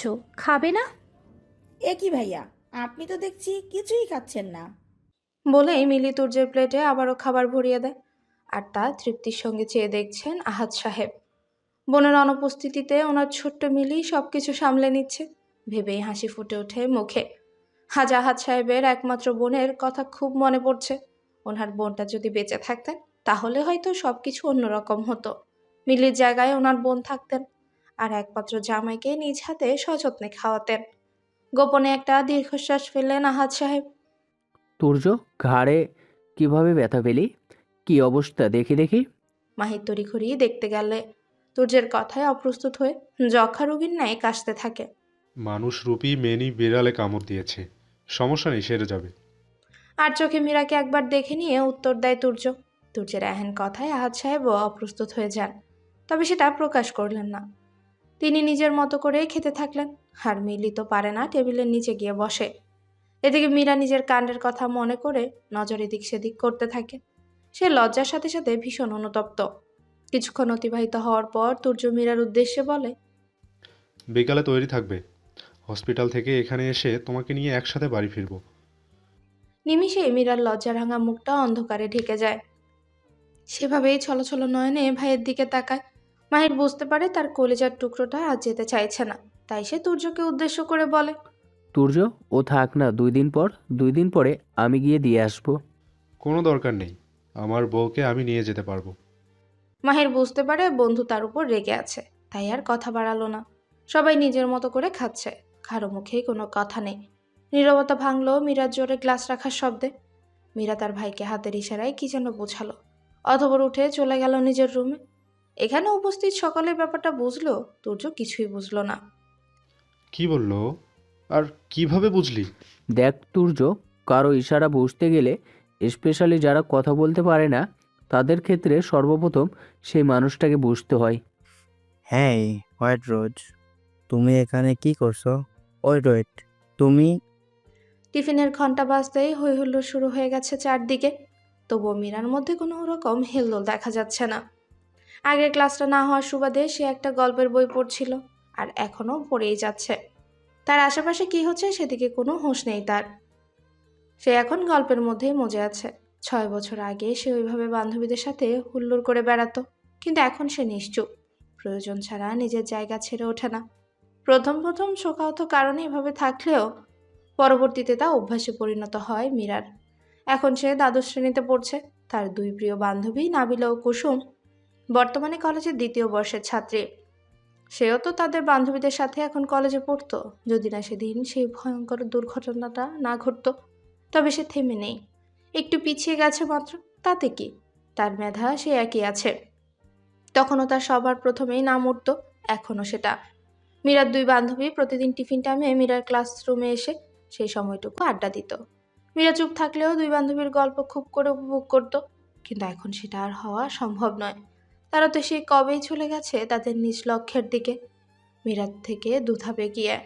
আর কোনোদিনও তাদের সাথে আগের মতো আড্ডা দেওয়া হবে না হয়তো। বিকেল 4:10 মীরা স্কুল গেটের সামনে দাঁড়িয়ে অপেক্ষা করছে তার ভাইয়ার জন্য। মাহির তাকে স্কুলে পৌঁছে দিয়ে বোনকে আদর করে তবে অফিস গেছে। আর যাওয়ার আগে বলে গেছে সে আজ ড্রাইভারকে আসতে না করে দিয়েছে, তাকে সে নিজেই নিতে আসবে। প্রায় 7 মাস পরে দেশে ফিরেছে শুভ। তার মায়ের মতো তার নিজেরও এই দেশটা অতি প্রিয়। আর প্রিয় হবে নাই বা কেন, এই দেশে যে তার বাবা ব্যতীত সকল প্রিয় মানুষগুলোর বাস। আছে তার একটা কাছের বন্ধু দেবব্রত ব্যানার্জির সাথে দেখা করতে যাচ্ছে বসুন্ধরা কফি শপে। এই দেশে আসলেই শুভ এই দেবব্রত নামে ছেলেটার সাথে দেখা করে এবং দুজনে একসঙ্গে অনেকটা সময় কাটায়। তাদের প্রথম সাক্ষাৎ হয় হসপিটালে বর্ষা জন্মের সময়। শুভর মাকে ওটিতে ঢোকানোর পর সবাই যখন চিন্তায় অস্থির, শুভ তখন করিডোরে এক কোণে দাঁড়িয়ে মনে মনে আল্লাহ তাআলার কাছে প্রার্থনা করছিল তার মায়ের সমস্ত কষ্ট যেন দূর হয়ে যায় সেই উদ্দেশ্যে। ছোট্ট শুভ তার মায়ের আর্তনাদ শুনে বুঝেছিল তার মায়ের ভীষণ কষ্ট হচ্ছে। তখন সেই সময় তার সামনে উপস্থিত হয়েছিল গোলুমলু দেবব্রত। দু হাতে তার দুটো চকলেট, একটা সে খাচ্ছিল আর অপরটা হাতে ধরেছিল। হাতে ধরা চকলেটটা দেবব্রত শুভর দিকে এগিয়ে দিয়ে বলেছিল, তুমি আমাদের বন্ধু হবে? বিরক্তিতে চোখ মুখ কুঁচকে নিয়েছিল সেদিনকার ছোট্ট শুভ। তার মনে হয়েছিল সামনে দাঁড়ানো নির্বোধ ছেলেটাকে একটা ঘুষি মারতে। আবারও ছেলেটা বলতে শুরু করে, আমি দেবব্রত ব্যানার্জি, আমার ভাইয়া হয়েছে, একটু আগেই হয়েছে। জানো জানো আমার এখন খুব ভালো লাগছে। দেব বেটা, তুমি এখানে কি করছো? দেখি চলো। বলে টেনে নিয়ে চলে গেল একটা লোক দেবব্রতকে। শুভ্রর মনে হলো লোকটা ছেলেটার বাবা হবে হয়তো, ব্যাস এটুকুই। অতঃপর 15 বছর পরে তানহার জন্মের সময় আবারও তাদের এই হসপিটালে দেখা হয়ে যায়। তবে আগের গোলুমুলু দেবব্রত আর নেই, সে এখন হ্যান্ডসাম দেবব্রত। এই হসপিটালে জুনিয়র ডাক্তার হিসেবে জয়েন করেছিল সেই সময়। তখন থেকেই তাদের বন্ধুত্ব। এক মনে গাড়ি ড্রাইভ করছে শুভ। হঠাৎই তার চোখ যায় রাস্তা থেকে বেশ দূরে একটা স্কুল গেটের সামনে। আরে ওটা হোয়াইট রোজ না? নিজের মনকে প্রশ্ন করে শুভ। তাড়াহুড়ো করে তার গাড়িটা যথা জায়গায় পার্ক করে দৌড়ে গেল মীরার কাছে। হেই হোয়াইট রোজ, তুমি এখানে কি করছো? রিনা ওয়েট ওয়েট, তুমি এই স্কুলে পড়ো রাইট? দেখে তো তাই মনে হচ্ছে, আর আমিও তো তাই ভেবেছিলাম। ভ্রুজোড়া কুচকে বলে শুভ। মীরার অসহ্য লাগছে এই ছেলেটাকে। এই বাদরটার জন্য তুর্য তার গায়ে হাত তুলেছিল। ভাবতেই রাগ লাগছে মীরার। তাই সে মুখ ফিরিয়ে অন্য পাশে তাকায়। একই হোয়াইট রোজ, তুমি এত বিরক্ত হচ্ছ কেন আমাকে দেখে? আমি কি তোমার পর? আমি তোমার নিজের লোক। মীরা শুভর দিকে চোখ ছোট ছোট করে তাকালে সে আমতা আমতা করে বলে, না, আই মিন তোমাদের সবার নিজের লোক। আবারও মীরা অন্যদিকে তাকায়। সে মনে মনে তার ভাইয়াকে বকা দিচ্ছে। এত যে দেরি হচ্ছে সেদিকে তার ভাইয়ার কি কোনো খেয়াল নেই? তার উপরে এই অসহ্য লোকটা, প্রচণ্ড বিরক্ত লাগছে যার। যা তার চোখে মুখেই ফুটে উঠেছে। হোয়াইট রোজ, শোনো না। আর সহ্য করতে পারল না মীরা, তাই বাধ্য হয়ে সে তার ব্যাগ থেকে ফোনটা বের করে কিছু একটা টাইপ করতে থাকে। অতঃপর হয়ে গেলে তার শুভর সামনে ধরে, আর এর সবটা একটু দূরে দাঁড়িয়ে দেখে তুর্য। শুভর প্রত্যেকটা কথা তার কানে এসে বেজেছে। রাগে তার মাথায় অদৃশ্য আগুনের ন্যায় দাউ দাউ করে জ্বলছে। দ্রুত ওদের কাছে যেতে গিয়েও থেমে যায় সে, মীরার প্রতিক্রিয়া কি হয় তা দেখার জন্য। শুভ অবাক হয়ে ভ্রুজোড়া কুঁচকে মীরার দিকে তাকালে সে তাকে ইশারায় তার সামনে তাক করা ফোনের দিকে তাকাতে বলে। শুভ তার দৃষ্টিজোড়া তার হোয়াইট রোজের দিক থেকে সরিয়ে যে না ফোনে রাখবে, তখনই ফোনটা কেউ একজন টেনে নিল। এহেন কাজটা কে করলো দেখার জন্য শুভ যেই না পাশে তাকালো, অমনি তুর্যের মুখখানা দেখতে পেল। এদিকে মীরা ঘন ঘন ঢুক গিলছে আর চোখের পাতা পিটপিট করছে তুর্যকে দেখে। মীরা তুর্যের দিকে তাকানো মাত্রই দেখতে পায় লাল লাল চোখে চোয়াল শক্ত করে দাঁড়িয়ে আছে সে। দেখেই বোঝা যাচ্ছে লোকটা সেদিনের মতো আজও রেগে আছে। ভয়ে মীরা আরো জড়সড় হয়ে দাঁড়ালো। তুর্য, তুই না হসপিটালে ছিলি, এখানে কি করছিস? ছিলাম তো। আর এখানে কি করছি মানে? আমার বউ এখানে একা একা দাঁড়িয়ে থাকবে, আমি কাজে ডুবে থাকবো, আর তৃতীয় কোনো ব্যক্তি এসে সেই সুযোগটা নিক? সেটা কি ঠিক তুই বল? আমি ওর হাজব্যান্ড হই, সো একটা দায়িত্ব তো আমার আছেই। তুই কি বলিস? শেষের কথাগুলো মীরার কোমর জড়িয়ে ধরে নিজের কাছে টেনে এনে বলে তুর্য। বাই দ্য ওয়ে শুভ, আমার মনে হচ্ছে তুই কোথাও যাবি রে। তো যা, আমরা আসছি। তুর্য মীরাকে নিয়ে চলে আসে সেখান থেকে। তার একটা হাত এখনো মীরার কোমরে, আর অপর হাতটা মীরার ফোন ধরা। গাড়ির দরজা খুলে মীরাকে বসিয়ে দিয়ে সে নিজেও ড্রাইভিং সিটে বসে। অতঃপর মীরা শুভকে কি দেখাচ্ছিল সেটা দেখার জন্য সে ফোনের পাওয়ার বাটন চাপ দেয়। কোনো রকম পাসওয়ার্ড তাতে নেই, আর চোখে মীরাকে একবার দেখে নিল সে। মীরা জানলা দিয়ে বাইরে তাকিয়ে আছে, যে কেউ এই মেয়েকে দেখলে বলবে সে এখন এই জগতে নেই। ফোনের লকটা খোলা মাত্রই সে দেখতে পায় সেখানে লেখা আছে, দেখুন, আপনি আমায় এই ধরনের নামে ডাকবেন না। আর আমার ভীষণ বিরক্ত লাগছে এতে। আর আমি বুস্টার ছোট ভাইয়ের বিবাহিতা স্ত্রী, সম্পর্কে আপনার থেকে বড়। সো আমাকে যদি ভাবি ডাকেন তাহলে আমি খুশি হব। লেখাটা পড়ে অবাকের সর্বোচ্চ পর্যায়ে পৌঁছে গেছে তুর্য। মীরা যে শুভকে এসব লিখে দেখাবে তা সে কল্পনাতেও ভাবতে পারেনি। 1 সপ্তাহ বলে আজ 3 সপ্তাহ হয়ে গেল। তবে তুর্য মীরার যে রিসেপশন পার্টিটা রাখবে বলে মনে করেছিলেন জাহিদ চৌধুরী, সেটা এখনও হয়ে ওঠেনি। তাদের বিজনেসে কিছু সমস্যা দেখা দেওয়ার ফলে, সমস্যাটা বেশ জটিল হওয়ার কারণেই জাহিদ চৌধুরী ও ওনার বড় ছেলে খুবই ব্যস্ত ছিলেন। তার সাথে শুভ কম ব্যস্ত ছিল না। মামার ব্যবসায় সমস্যা দেখা দিয়েছে, আর সে এখানে উপস্থিত থাকা সত্ত্বেও কিভাবে হাত পা গুটিয়ে বসে থাকতে পারে। শত ব্যস্ততার মধ্যে থেকেও শুভ তার হোয়াইট রোজের সাথে বন্ধুত্ব করার আপ্রাণ চেষ্টা চালিয়েছে। তবে সে ব্যর্থ। তার ধারণা হোয়াইট রোজ তাকে খারাপ ছেলে ভাবে, নয়তোবা কেন তার সাথে কথা বলে না। নিজে থেকে কথা বলতে যায় শুভ, তবুও মেয়েটা তার কথার উত্তর দেয় না। তবে সিরিয়াস কোনো প্রশ্ন করলে মাথা নেড়ে উত্তর দেয় হ্যাঁ কিংবা না। এতে নারাজ শুভ, কাউকে বলতেও পারে না হোয়াইট রোজের বিহেভিয়ার সম্পর্কে। সে নিজে থেকে বুঝে নিয়েছে তার হোয়াইট রোজ তুর্যের বাধ্য বউ, তাই তো তার সামনে মুখ দিয়ে কোনো উচ্চারণ করে না।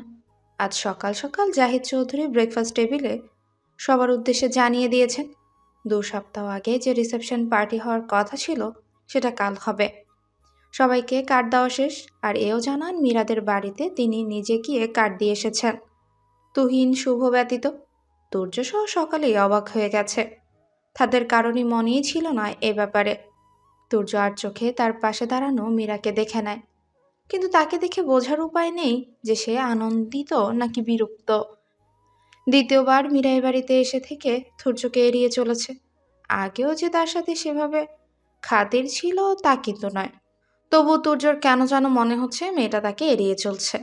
কোনো কিছুর জন্য বকলেও মেয়েটা আর কাঁদে না, কেবল মুখের দিকে কিছুক্ষণ তাকিয়ে থেকে সরে পড়ে সামনে থেকে।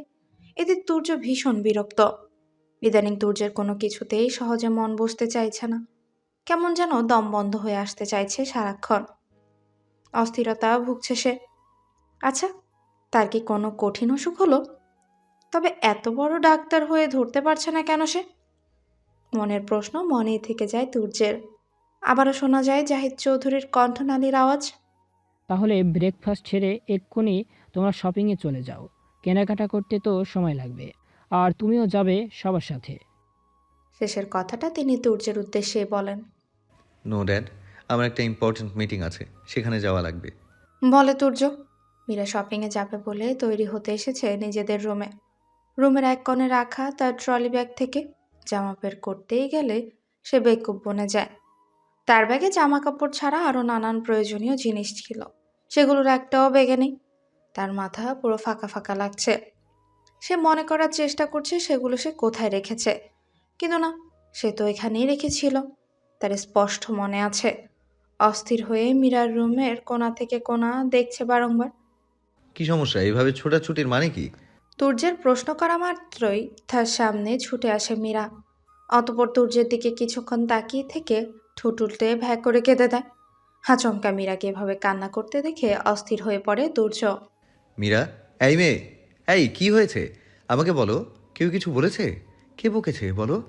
কোথায় সমস্যা হচ্ছে বলো আমাকে, আমি সব ঠিক করে দিচ্ছি। কি হলো, কিছু বলছো না কেন? মীরা কিছু বলছে না দেখে তুর্য তাকে টেনে সোফায় বসায়। টেবিলের উপর থেকে তার মাঝারি সাইজের বোতলটা নিয়ে সেও মীরার পাশে গিয়ে বসে।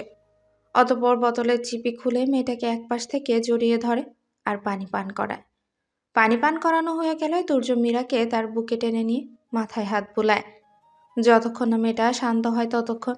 এদিকে মীরার কোনো হুঁশ নেই। সে তার জামা কাপড়ের শোকে কাতর হয়ে তুর্যের বুকে লেপ্টে আছে। বেশ অনেকটা সময় অতিবাহিত হওয়ার পর মীরার ফোপানোটা যখন কমে আসে, তখন তুর্য তাকে নিজের কাছ থেকে সরিয়ে তার দুটো হাত নিয়ে মেয়েটার দু গালের দুপাশে রাখে। অতঃপর নরম আদুরি কণ্ঠে প্রশ্ন করে। কি হয়েছে মীরা, এইভাবে কাঁদছো কেন? আমাকে বলবে না? হুম? তুর্যের এইভাবে আবেগ মিশ্রিত কণ্ঠের কথা শুনে মীরা আবারও ফুপিয়ে উঠল। না, একদম না, ভুলেও আর কাঁদবে না, নয়তো তোমার কানের নিচে শক্ত কিছু পড়বে। তুর্যের ধমক শুনে তার ফোপানো বন্ধ হয়ে যায়। অতঃপর তুর্যের দিকে তাকিয়ে ডান হাতের তর্জনী আঙ্গুল দিয়ে তার ট্রলি ব্যাগটা দেখায়। তুর্য মীরার হাত অনুসরণ করে সেদিকেই তাকায়। ওটা তো একটা ব্যাগ। অবাক হয়ে বলে তুর্য।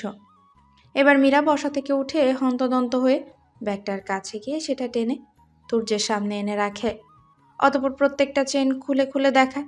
মীরা দু হাতের দুটো পাতায় এদিক ওদিক করে মুখ দিয়ে কেমন গোঙানোর আওয়াজ করছে, আর মাঝে মাঝে ডান হাতটা কপালে ঠেকিয়ে চাপড়াচ্ছে, যার অর্থ তার সর্বনাশ হয়ে গেছে। এই, ওয়েট ওয়েট, তুমি কি তোমার জামা কাপড়ের জন্য এইভাবে মরা কান্না জুড়েছো? তুর্যের প্রশ্নের উপর নিচ মাথা নাড়ে মীরা, যার অর্থ হ্যাঁ, সে তার সাধের জামা কাপড়ের জন্যই এতক্ষণ যাবৎ কান্না করেছিল। হোয়াট দ্য, তুমি? তুর্যের চোখ মুখ নিমিষেই শক্ত হয়ে যায়। বসা থেকে উঠে মীরার একদম সামনে চলে যায়। অতঃপর মেয়েটার একটা বাহু শক্ত করে ধরে দাঁতে দাঁত চেপে বলে।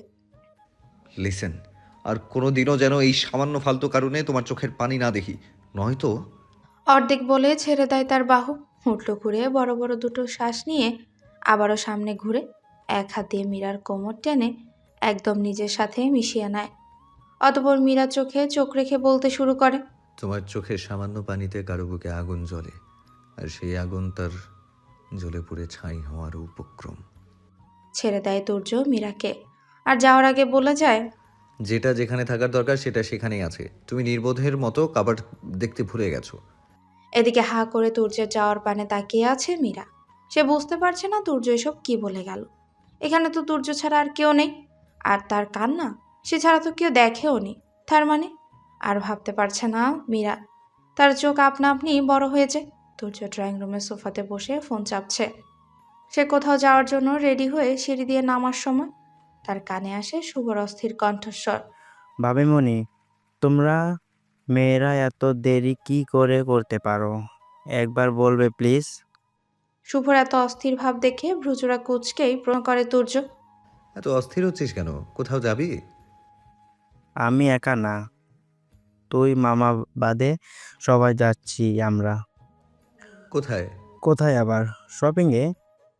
শুনলি না তখন? মেয়েদের মাঝে তুই গিয়ে কি করবি? স্ট্রেঞ্জ ইয়ার, what do you mean by মেয়েদের? আমি আমার পরিবারের সাথে যাচ্ছি। বলেই হনহন করে চলে গেল শুভ তুর্যের সামনে থেকে। তুর্য আয়েশ করে বসলো সোফায়, অতঃপর কাউকে কল করে বলল, এখন আমি যাচ্ছি না, সামলে নিও ওই দিকটা। শুভরা দুটো গাড়ি করে শপিংয়ে যাবে। একটাতে তুহিন, তুলি আর তাদের সকলের আদরের তানহা, আর অপরটাতে শুভ, বুশরা, মীরা ও শান্তি চৌধুরী। তুহিনরা তাদের গাড়ি নিয়ে চলে গেল শুভদের আসতে বলে।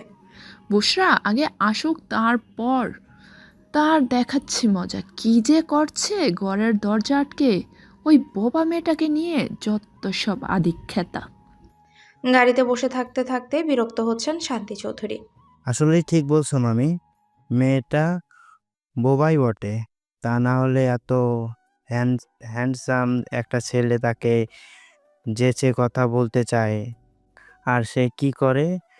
বোবার মতো ফ্যাল ফ্যাল করে তাকিয়ে থাকে। কি হলো? কি বিড়বিড় করছিস? নাথিং মামি, ভাবছি কি ভাবছিস? ভাবছি যে তোমার মেয়েটার বিয়ে দিলে কি হবে। ও, তোকে ভাবতে হবে না, আমার মেয়ে কত লক্ষ্মী তুই কি জানিস? হেসে ফেলে শুভ মীরার কথায়। সে তো তার মামির বোরিং যাতে না লাগে তাই বলল কথাটা। এদিকে বুশরা মীরাকে নিয়ে সিঁড়ি দিয়ে নামছে, আর এটা ওটা বকবক করছে। কে একজন এদিকে তাকিয়ে তার কয়েকটা হার্টবিট মিস করে ফেলেছে, সে খেয়াল কারোরই নেই। ছোট ভাইয়া, তুমি এখনো যাওনি? বুশরা তুর্যকে প্রশ্ন করে, কিন্তু তুর্য তো তার সামনে দাঁড়ানো হলুদ পরীকে দেখতে ব্যস্ত। মীরা হলুদ রঙের একটা সুতির গাউন পরেছে, মাথায় হলুদ ওড়না টানা, ঠোঁটে হালকা গোলাপি লিপস্টিক দেয়া, আর দুই ভ্রুজোড়ার মাঝখানে ছোট্ট কালো টিপ। ব্যাস, তাতেই দুনিয়ার সকল সৌন্দর্য এসে ভিড় করেছে মেয়েটার মাঝে। তুর্য আনমনেই বলে ওঠে, মাশাল্লাহ। তবে উপস্থিত দুজনের মধ্যে কারো কানেই তা পৌঁছায় না। কি হলো? এইভাবে হাঁ করে কতক্ষণ দাঁড়িয়ে থাকবে? কথাটা বুশরা বেশ জোরেই বলল, যার ফলস্বরূপ মীরা খানিকটা লজ্জা পেল। হুম। কিছুটা অপ্রস্তুত হয়ে বলল তুর্য। কি হ্যাঁ, কখন থেকে ডাকছি তোমায়? ছোট ভাবিকে দেখে তো তোমার হুঁশই উড়ে গেছে দেখছি। ছোট ভাইয়া, এত যে সুন্দর দেখছো সব আমার জন্য, তাই আমার কাছে শুক্রিয়া আদায় করো। ভাব নিয়ে বলে বুশরা। তাই না? বলেই তুর্য বুশরার কান টেনে ধরে। ছোট ভাইয়া ছাড়ো, ব্যথা পাচ্ছি।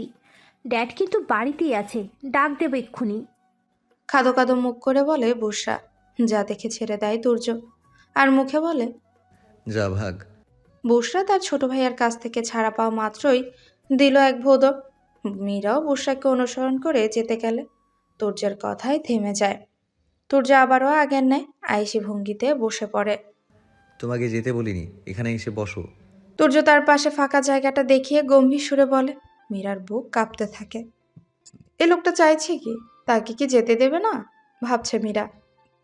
কাপা কাপা পায়ে এগিয়ে গিয়ে তুর্যের পাশে বসে সে, আর তাকে অবাক করে দিয়ে তুর্য তার দু হাত দিয়ে মীরার কোমরটা টেনে নিজের কোলে বসায়। অতঃপর ডান হাতের বৃদ্ধাঙ্গুলটা মীরার অধর যুগল রেখে স্লাইড করতে থাকে। এতে মীরার সর্বাঙ্গ মির্গি রুগীর ন্যায় থরথর করে কেঁপে ওঠে।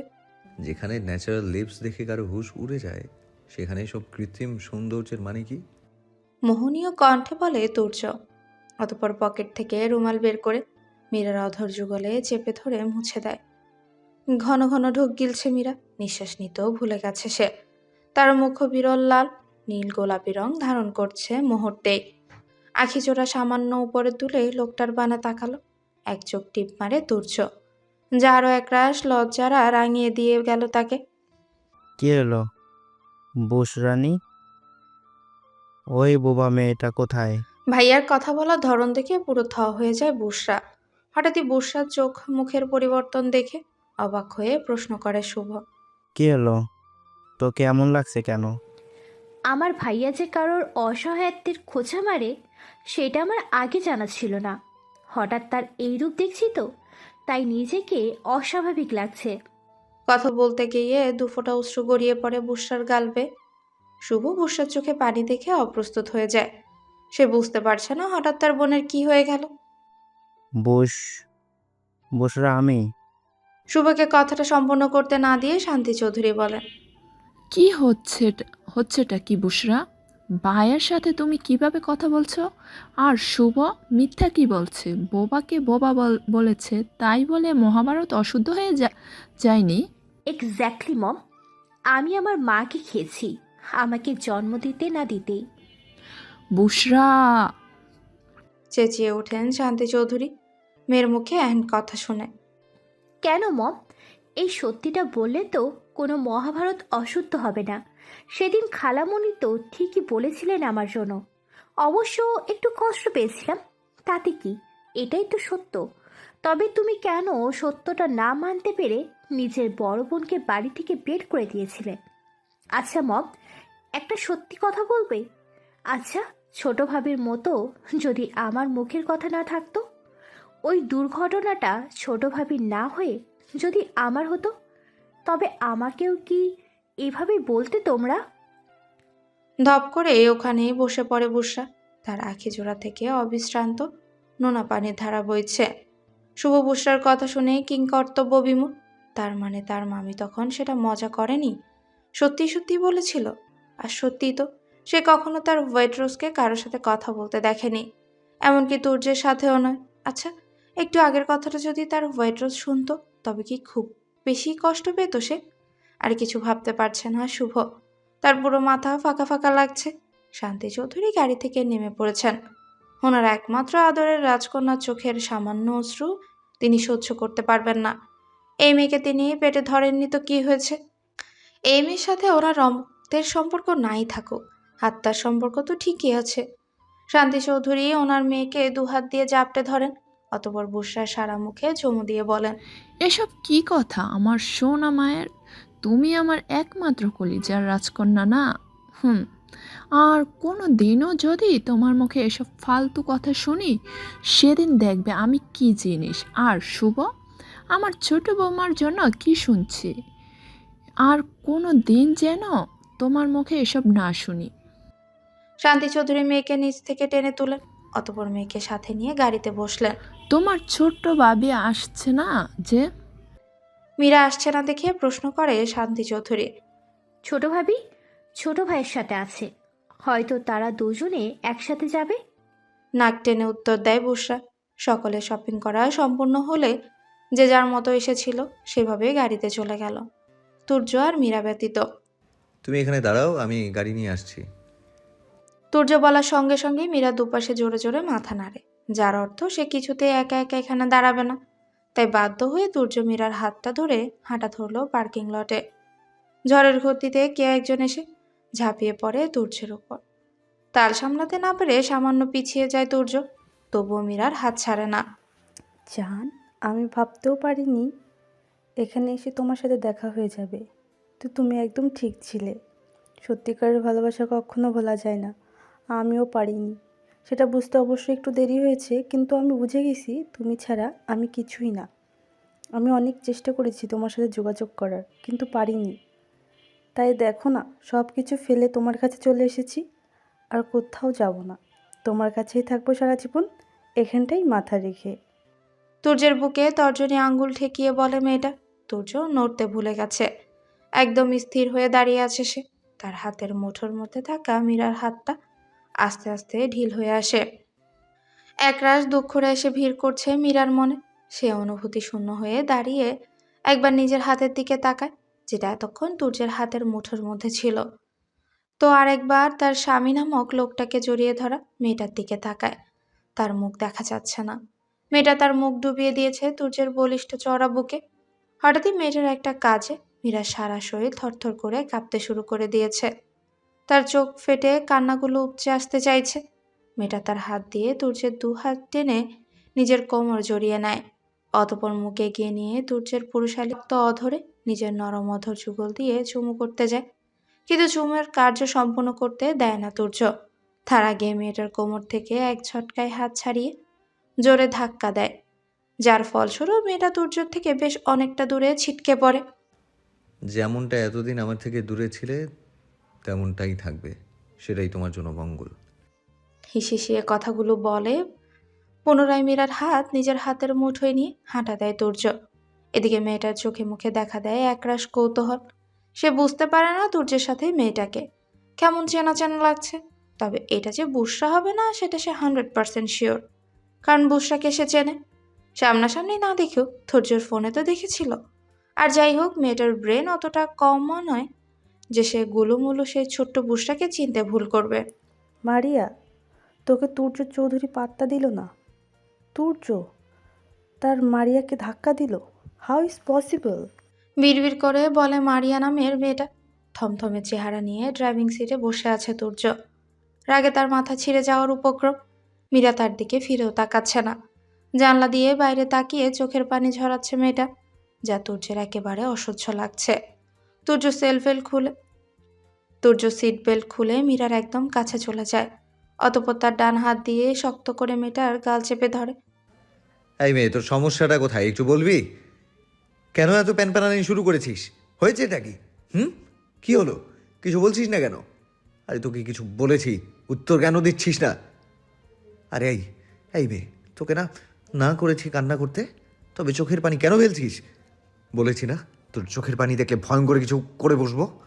তুর্যের কথায় কি আছে জানা নেই মীরার, তবে চোখ মুখ খিচে দাঁতে দাঁত চেপে কান্নাগুলো আটকে নেয়, যার ফলস্বরূপ তার সারা শরীর কেঁপে কেঁপে ওঠে। মীরার কান্না থেমে যেতেই সরে আসে তুর্য নিজের সিটে। পুনরায় সিট বেল্ট লাগিয়ে বড় বড় দুটো শ্বাস নেয়। অতঃপর সামান্য রিল্যাক্স হয়ে গাড়ি টান দেয়।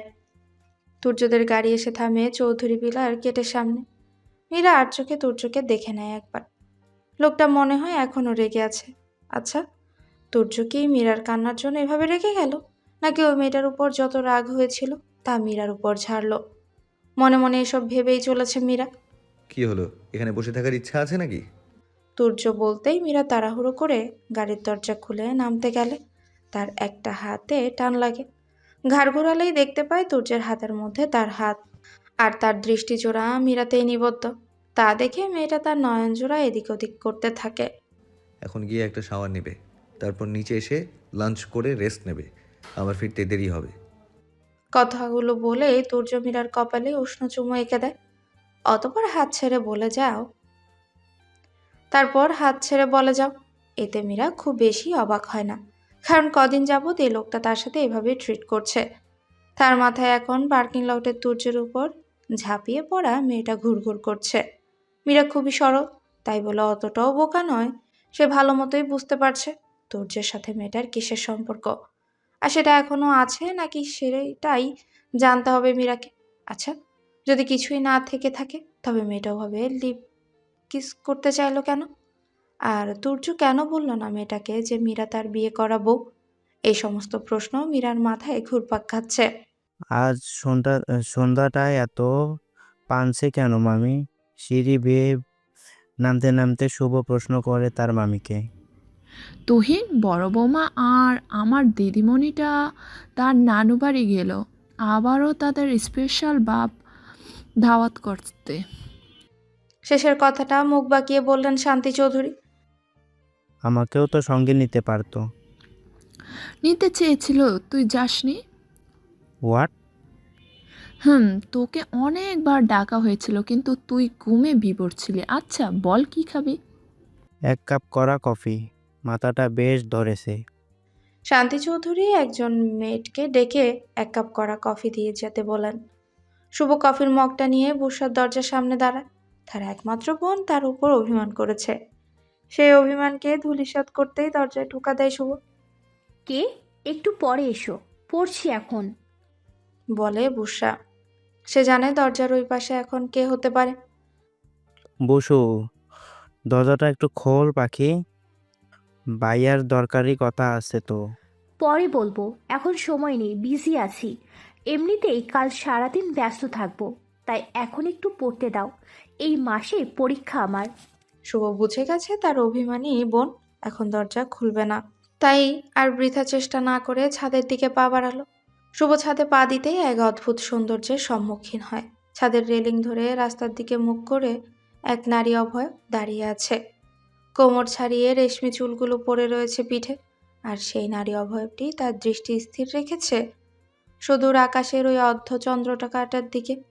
এই আলো ছায়া মনোরম পরিবেশ, তার উপর এই অতিমাত্রায় সৌন্দর্য নারী পৃষ্ঠ অভয়, যা শুভর আঁখি জোড়াকে শীতল করতে যথেষ্ট। আস্তে আস্তে শুভ গিয়ে দাঁড়ালো সেই নারী অবয়বটির পেছনে, কিন্তু সেদিকে সেই নারীটির কোনো খেয়াল নেই। তাই শুভ বুদ্ধি করে কেসে উঠল। কাশির শব্দে নড়ে চড়ে উঠে মীরা। হ্যাঁ, এটা মীরাই ছিল। ঘরে তার দম বন্ধ লাগছিল, তাই তো প্রকৃতির হাওয়া গায়ে মাখতে ছাদে আসে। মীরা তার পেছনে শুভকে দেখে অপ্রস্তুত হয়ে যায়। তাড়াতাড়ি গায়ে ওড়না জড়ানো একপাশে মাথায় টেনে নেয়। অতঃপর শুভকে একটা জোরপূর্বক হাসি উপহার দেয়। এ কি হোয়াইট রোজ, তুমি কান্না করছিলে? শুভ তার হোয়াইট রোজের চোখের দিকে তাকিয়ে চমকে গিয়ে প্রশ্নটা করে।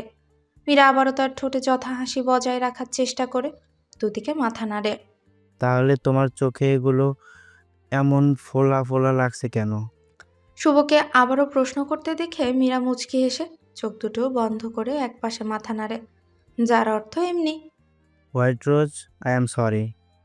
শুভর এহেন দুঃখ ভরা কণ্ঠ শুনে বেকুব বনে যায় মীরা। সে ছেলেটার দিকে তাকিয়ে ঘন ঘন চোখের পাতা নাড়ে, যা দেখে হো হো করে হেসে ওঠে শুভ। অতঃপর বলে, বলতে ইচ্ছে করলো তাই বললাম। আচ্ছা হোয়াইট রোজ, তুমি আমার বন্ধু হবে? কথাটা বলে শুভ তার ডান হাতটা বাড়িয়ে দেয়। মীরা শুভর হাতের দিকে একবার তো আরেকবার তার মুখের দিকে চেয়ে থাকে। সে চায় না কোনো রকম ঝামেলায় জড়াতে। তুর্য তাকে সাফ সাফ মানা করে দিয়েছে শুভ নামের ছেলেটার সাথে না মিশতে। এমনকি সে যেখানে থাকবে সেখানে মীরার থাকা নিষেধ। মীরাকে হাত কচলাতে দেখে শুভর মুখটা নিমিষেই ছোট্ট হয়ে যায়। একরাশ অন্ধকার ঢেকে যায় মুখখানায়। আস্তে করে সে তার বাড়ানো হাতটা নিজের কাছে টেনে নিয়ে যেন কি অন্যায় কাজটাই না করে ফেলেছে সে। মীরার শুভর মুখটা দেখে খারাপ লাগে। ছেলেটা অতটাও খারাপ নয় যতটা সে প্রথম দিন ভেবেছিল। তাই সে একটা কঠিন সিদ্ধান্ত নিয়ে ফেলল। তুর্যের কথার অবাধ্য হয়ে শুভর দিকে বন্ধুত্বের হাত বাড়িয়ে দিল। চৌধুরী ভিলায় আজকের সন্ধ্যাটা অন্য সব সন্ধ্যার চেয়ে অনেক স্পেশাল। আর হবে নাই বা কেন? জাহিদ চৌধুরীর ছোট নবাবের রিসেপশন বলে কথা। সারা বাড়ি বাহারি রকমের লাইটিং আর ফুলে ফুলে সজ্জিত। বিভিন্ন রকমের ফুলগুলো যেন নিজেদের মধ্যে সুবাস ছড়ানোর প্রতিযোগিতা চালাচ্ছে। তবে এর মধ্যে রজনীগন্ধা এক ধাপ এগিয়ে। সে তার মিষ্টি গন্ধটা সকলের নাকে গিয়ে ধাক্কা দিচ্ছে, সবার ঊর্ধ্বে গিয়ে। মাহির সেই সকালেই চলে এসেছে চৌধুরী বিলায়। অবশ্য মীরার বড় ভাই হিসেবে নয়, বরং তুজের বেস্ট ফ্রেন্ড হিসেবে। তার একমাত্র বেস্ট ফ্রেন্ডের রিসেপশন বলে কথা। তার তো দায়িত্ব বলে কিছু আছে নাকি? হুট করে এত কিছুর আয়োজনে হিমশিম খাচ্ছে সকলে।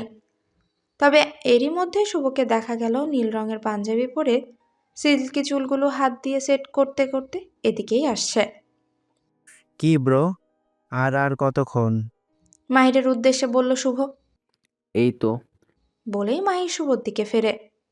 হিরো তো দেখছি সেজেগুজে রেডি। তা হিরোইন খোঁজার জন্য হেল্প লাগবে নাকি? দুষ্ট হাসির সহিত এক চোখ টিপ দিয়ে বলে মাহির। আসছে বন্ধুর চামচা আমার হিরোইন খুঁজতে। মুখ বাঁকিয়ে বলে শুভ।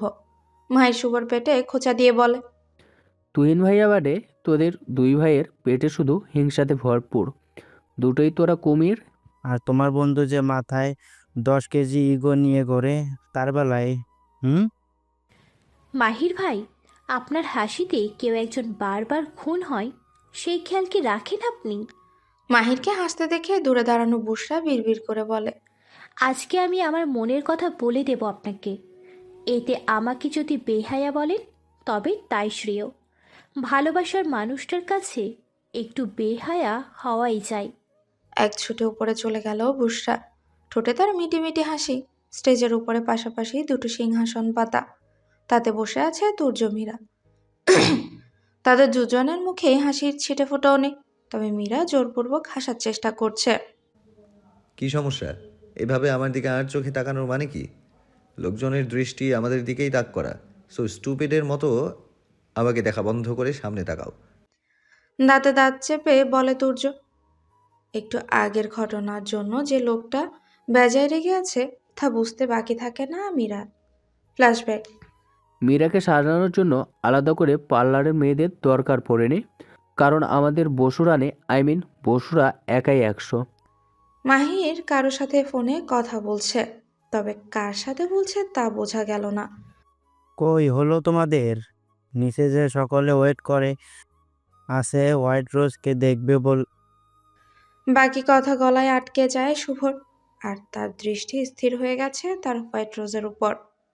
এভাবে যে কত সেকেন্ড কেটে গেল তা টেরই পেল না শুভ। ভাইয়া, তোমরা দরজা আগলে দাঁড়ালে ভিতরে যাব কিভাবে? কোমরে দুহাত দিয়ে মিছে রাগের সুরেই বলে বুসরা। আরে বসুরানি যে, তোমাকেই তো মিস করছিলাম এতক্ষণ। মাহির কথাটা বলতেই সে আরো আপ্লুত হয়ে যায়, সঙ্গে সামান্য লজ্জাও পায়। তবে সবাই আছে বিধায় নিজেকে স্বাভাবিক করে বলে, মাহির ভাই, আপনার সাথে আমার কিছু কথা আছে। বলো, শুনছি। এখন নয়, পরে। বুসার এহেন কথায় মাহির কিছু না মনে করলেও শুভর ব্রজরায় ভাঁজ পড়ে। জাহিদ চৌধুরীর কনিষ্ঠ পুত্রবধূকে দেখার জন্য সকলে উতলা হয়ে আছেন। তাদের সকলের অপেক্ষার অবসান ঘটিয়ে সিঁড়ি দিয়ে গুটি গুটি পায় নিচে নামছে মীরা। তার এক পাশে বুসরা, অন্য পাশে তুলি। তাদের পেছনে 3 ধাপ উঁচুতে মাহির, আর তার কোলে তানহা। তানহা তার গলাটা শক্ত করে জড়িয়ে ধরে কি যেন বলছে, আর একের পর এক চুমু এঁকে দিচ্ছে মাহিরের গালে। এতে মাহিরও মিটিমিটি হাসছে তানহার অগচরে, যাতে বাচ্চাটা বুঝে না যায় সে হাসছে।